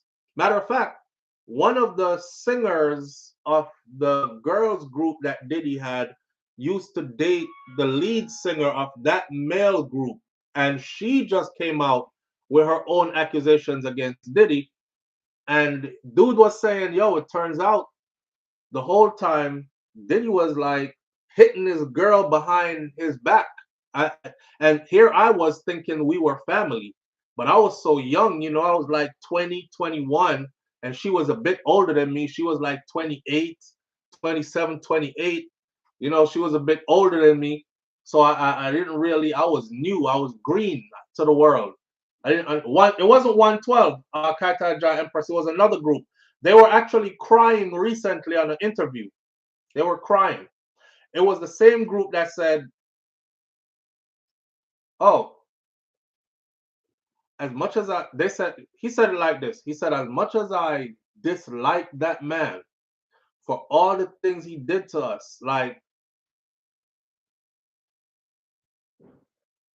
all these other people around him, they're not innocent either.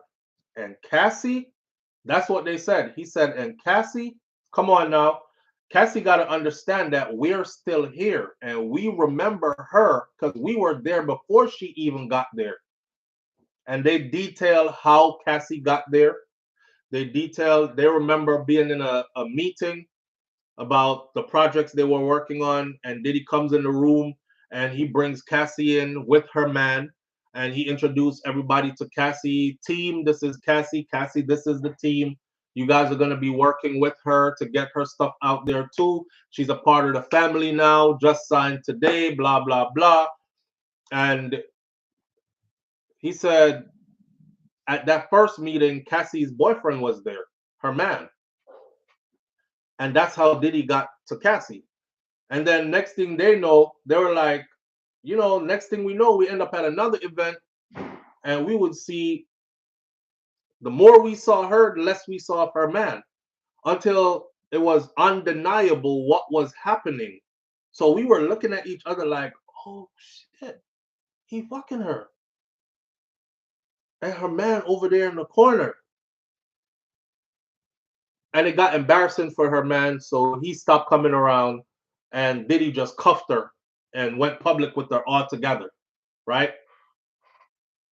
This the same group. If you watch their interview, they said, oh, Cassie ain't innocent. She used to like straight up punch him in the face, like, bah! And he would hit her back, and they would be fighting, like literally fighting.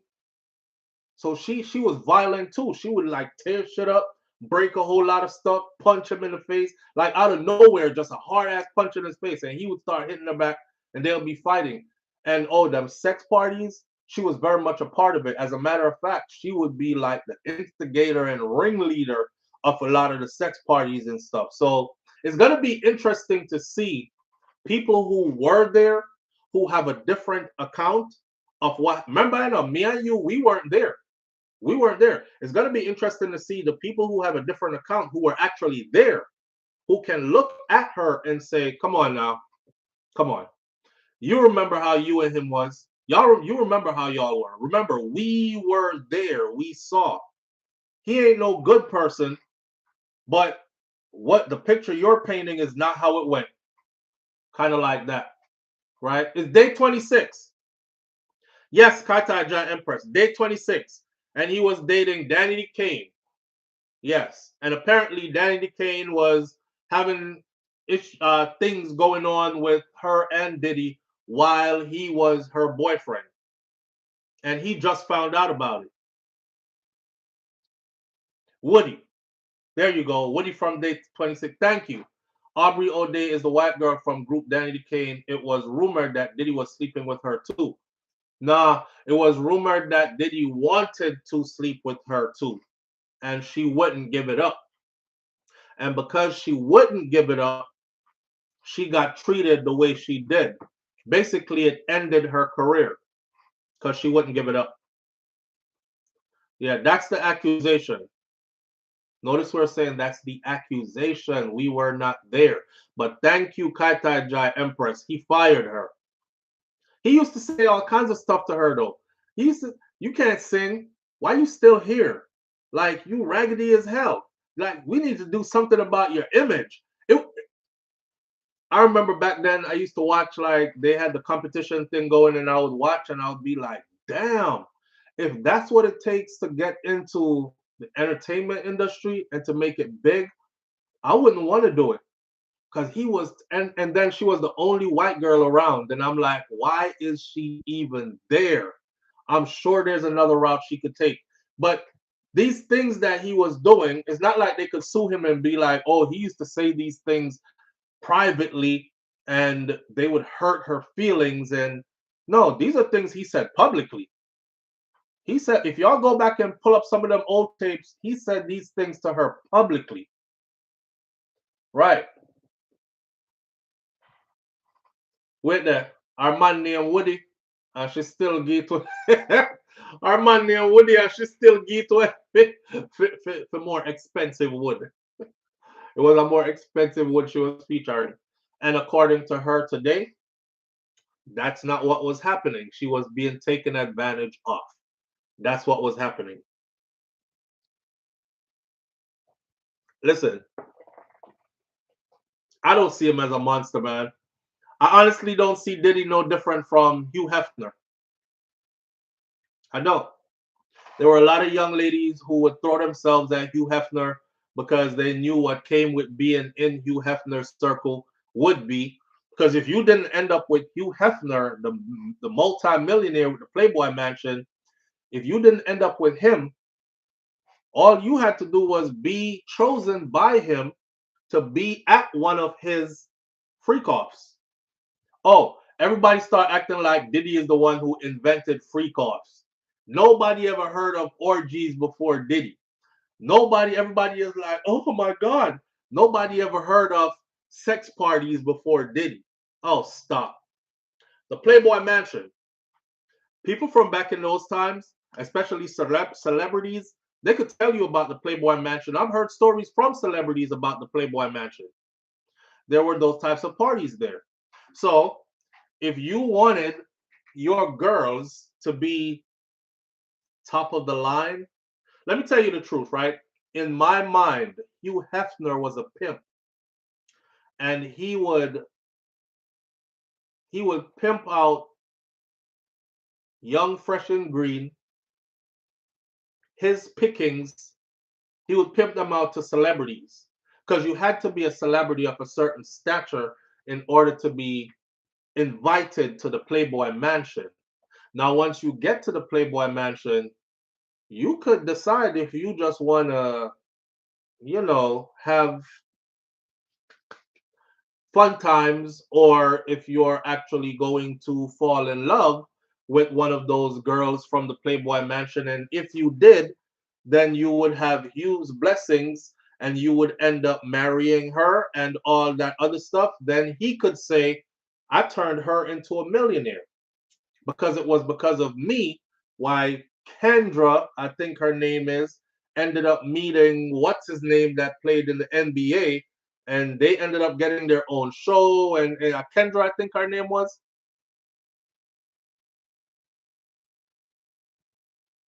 Kendra, is that her name? Kaitai Drive. You got Hugh Hefner's bunnies coming out right now. Exactly. I saw one yesterday, and I was like, damn. So y'all waited until Hugh Hefner died, huh? When I couldn't wait till Diddy dead. They waited till Hugh Hefner died. Now they coming out, but they were always coming out. It was just always covered up. But now it's hitting front page, right? All the stuff that Hugh Hefner was doing. That's how I see Diddy. That's what he was doing. These men are rich, powerful gatekeepers. And believe it or not, me and you might not be the type to sell with body hole to get to a certain place, but there are a lot of human beings out there who are willing to sell every hole to get to a certain place. And sometimes when you dive in and you come out of that pool and didn't come out with what you expected to come out with, you're left kind of bitter. You're left feeling like, damn, they used me. This shit is embarrassing. The way they ran through me, and I got nothing to show for it. Kendra married Hank Basket. But there were many other Playboy bunnies too, whose stars took from the Playboy Mansion and dated them extensively. And there are others who are married to other people with a lot of money as well. It was basically a place for the wealthy men of Hollywood, music, entertainment industry, and CEOs of Fortune 500 companies to come link up and see Miss January to December frolicking around the mansion, and they would slide off into rooms here and there. The music was playing, the drinks were flowing. Who was snorting coke was doing that. Who was dropping quaaludes in drinks were doing that. What's his name? Got in a lot of trouble for saying that. Bill Cosby. He been to the Playboy Mansion too. It just goes way back. It just goes way back, and it's a cultural thing. Wealthy men with access to things that can change your life forever, have your wildest dreams come through. A lot of people are going to throw themselves at them. And that's just that. But they're not going to make everybody's dreams come through. Some people are just going to be bottom feeders. Some people are just going to be here for the funs and the jokes and the likes and the party time. The thing is, I think a lot of people enjoy that moment until that moment expires and they realize they didn't get what they thought they were going to get out of it. So now times have changed, and you now have a way where those same people can come back for revenge. Now, you didn't look at me like I was somebody back then. This is my chance to get $1 million off of you. Yes, he raped me. You know? Wasn't nobody getting beat over the head and dragged into these parties. There was a lot of people willingly going, do everything to me, please. Like, do everything to me, please. Literally, do everything to me, please. Pass me around. Drill every hole.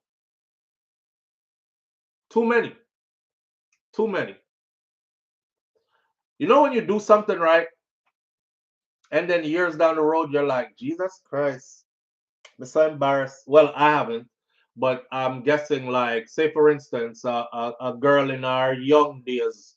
I saw one did a video she put up on IG where she said she had a train ran on her, and it was like 12 dudes, and that was in her senior year in high school. And then she had now, if you have these things happen, right, and you still live in the same area with some of these people, I'm guessing that you might be the kind of person to be like, oh my God, I hope they don't remember me. I hope they don't remember me. Because you've changed your life, right? And you got to a place in life where you're like, what the hell was I thinking? And then you see them. And you're like, oh man, I hope they don't see me. I hope they don't see me. I hope they don't remember me. Oh, that was embarrassing. If you left somebody feeling like that, and then down the road they see you and you're doing well, and then boom, you end up in this kind of problem. And you have lawyers out here who are like, if you or anybody else has ever had any interaction with this individual, you think a lot of them people ain't thinking, yes, this is my way to get revenge. I didn't consent to that. I never consented to that. They drugged me, and him and all his friends did it. At one point, you were proud. Yeah, girl, I let them run a train on me. Few years passed, they raped me. And that's the part that I don't like about all this. You know, people are allowed to make these accusations with no proof whatsoever. None.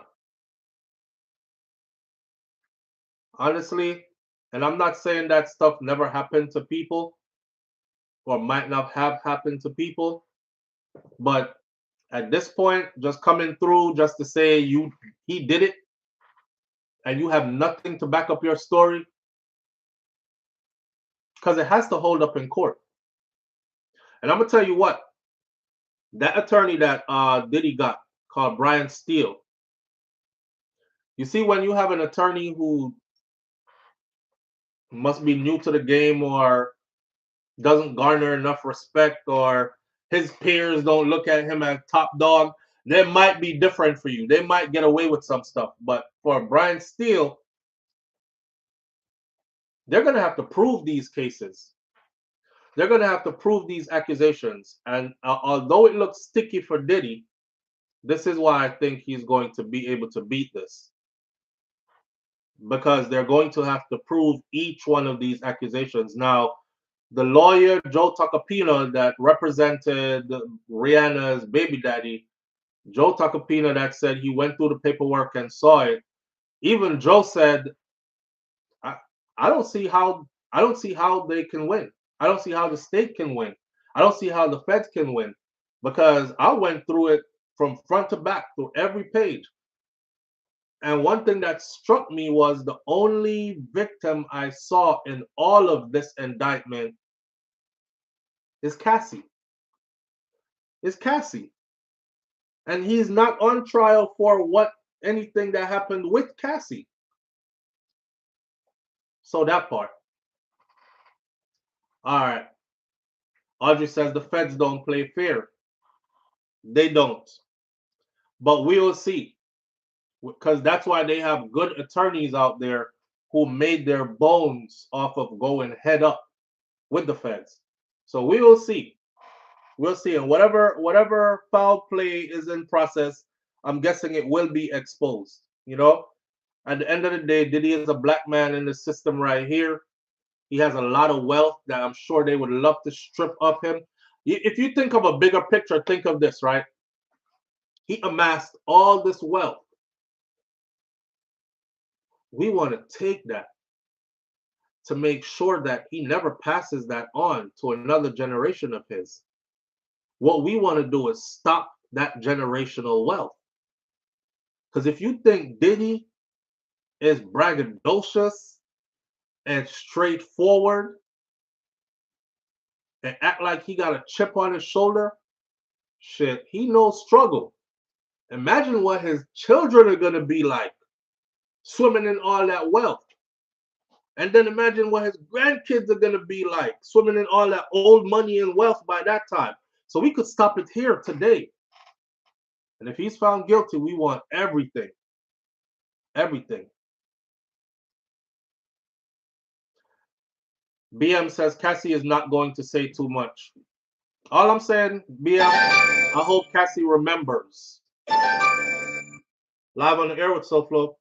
SouFLo. Yeah, family. I respect you so much. Me have to disagree with you. Okay? Me living there more than 25 years. We've been hearing all this stuff with Diddy since then.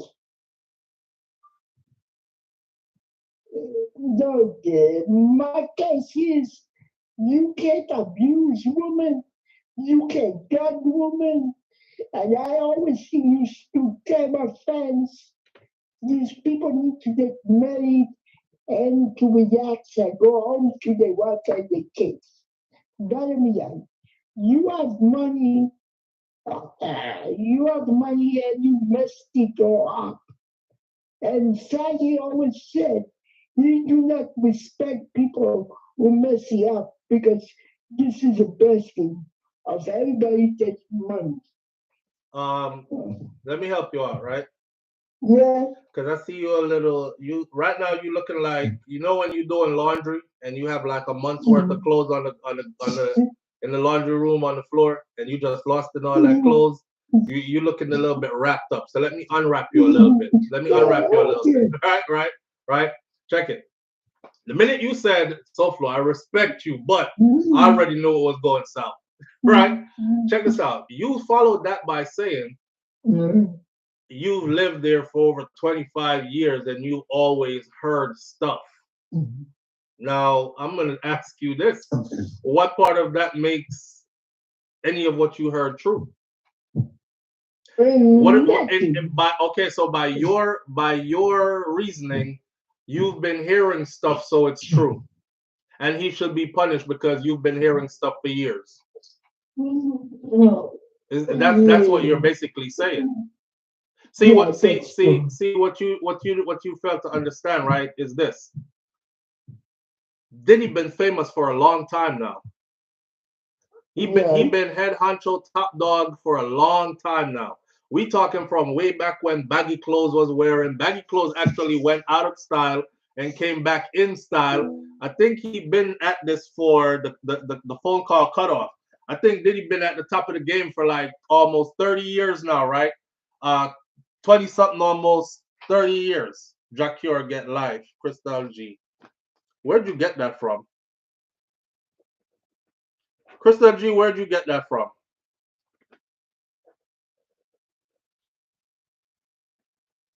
Y'all just be saying stuff in the middle of me talking. That's why sometimes I don't pay attention to the comment section. You know, where you get that from? Because you've been hearing stuff about somebody for a long time don't mean it's true, man. I'll give you a big example. For those of you who are from Jamaica, for instance. Pernell Charles. Who know the politician named Pernell Charles?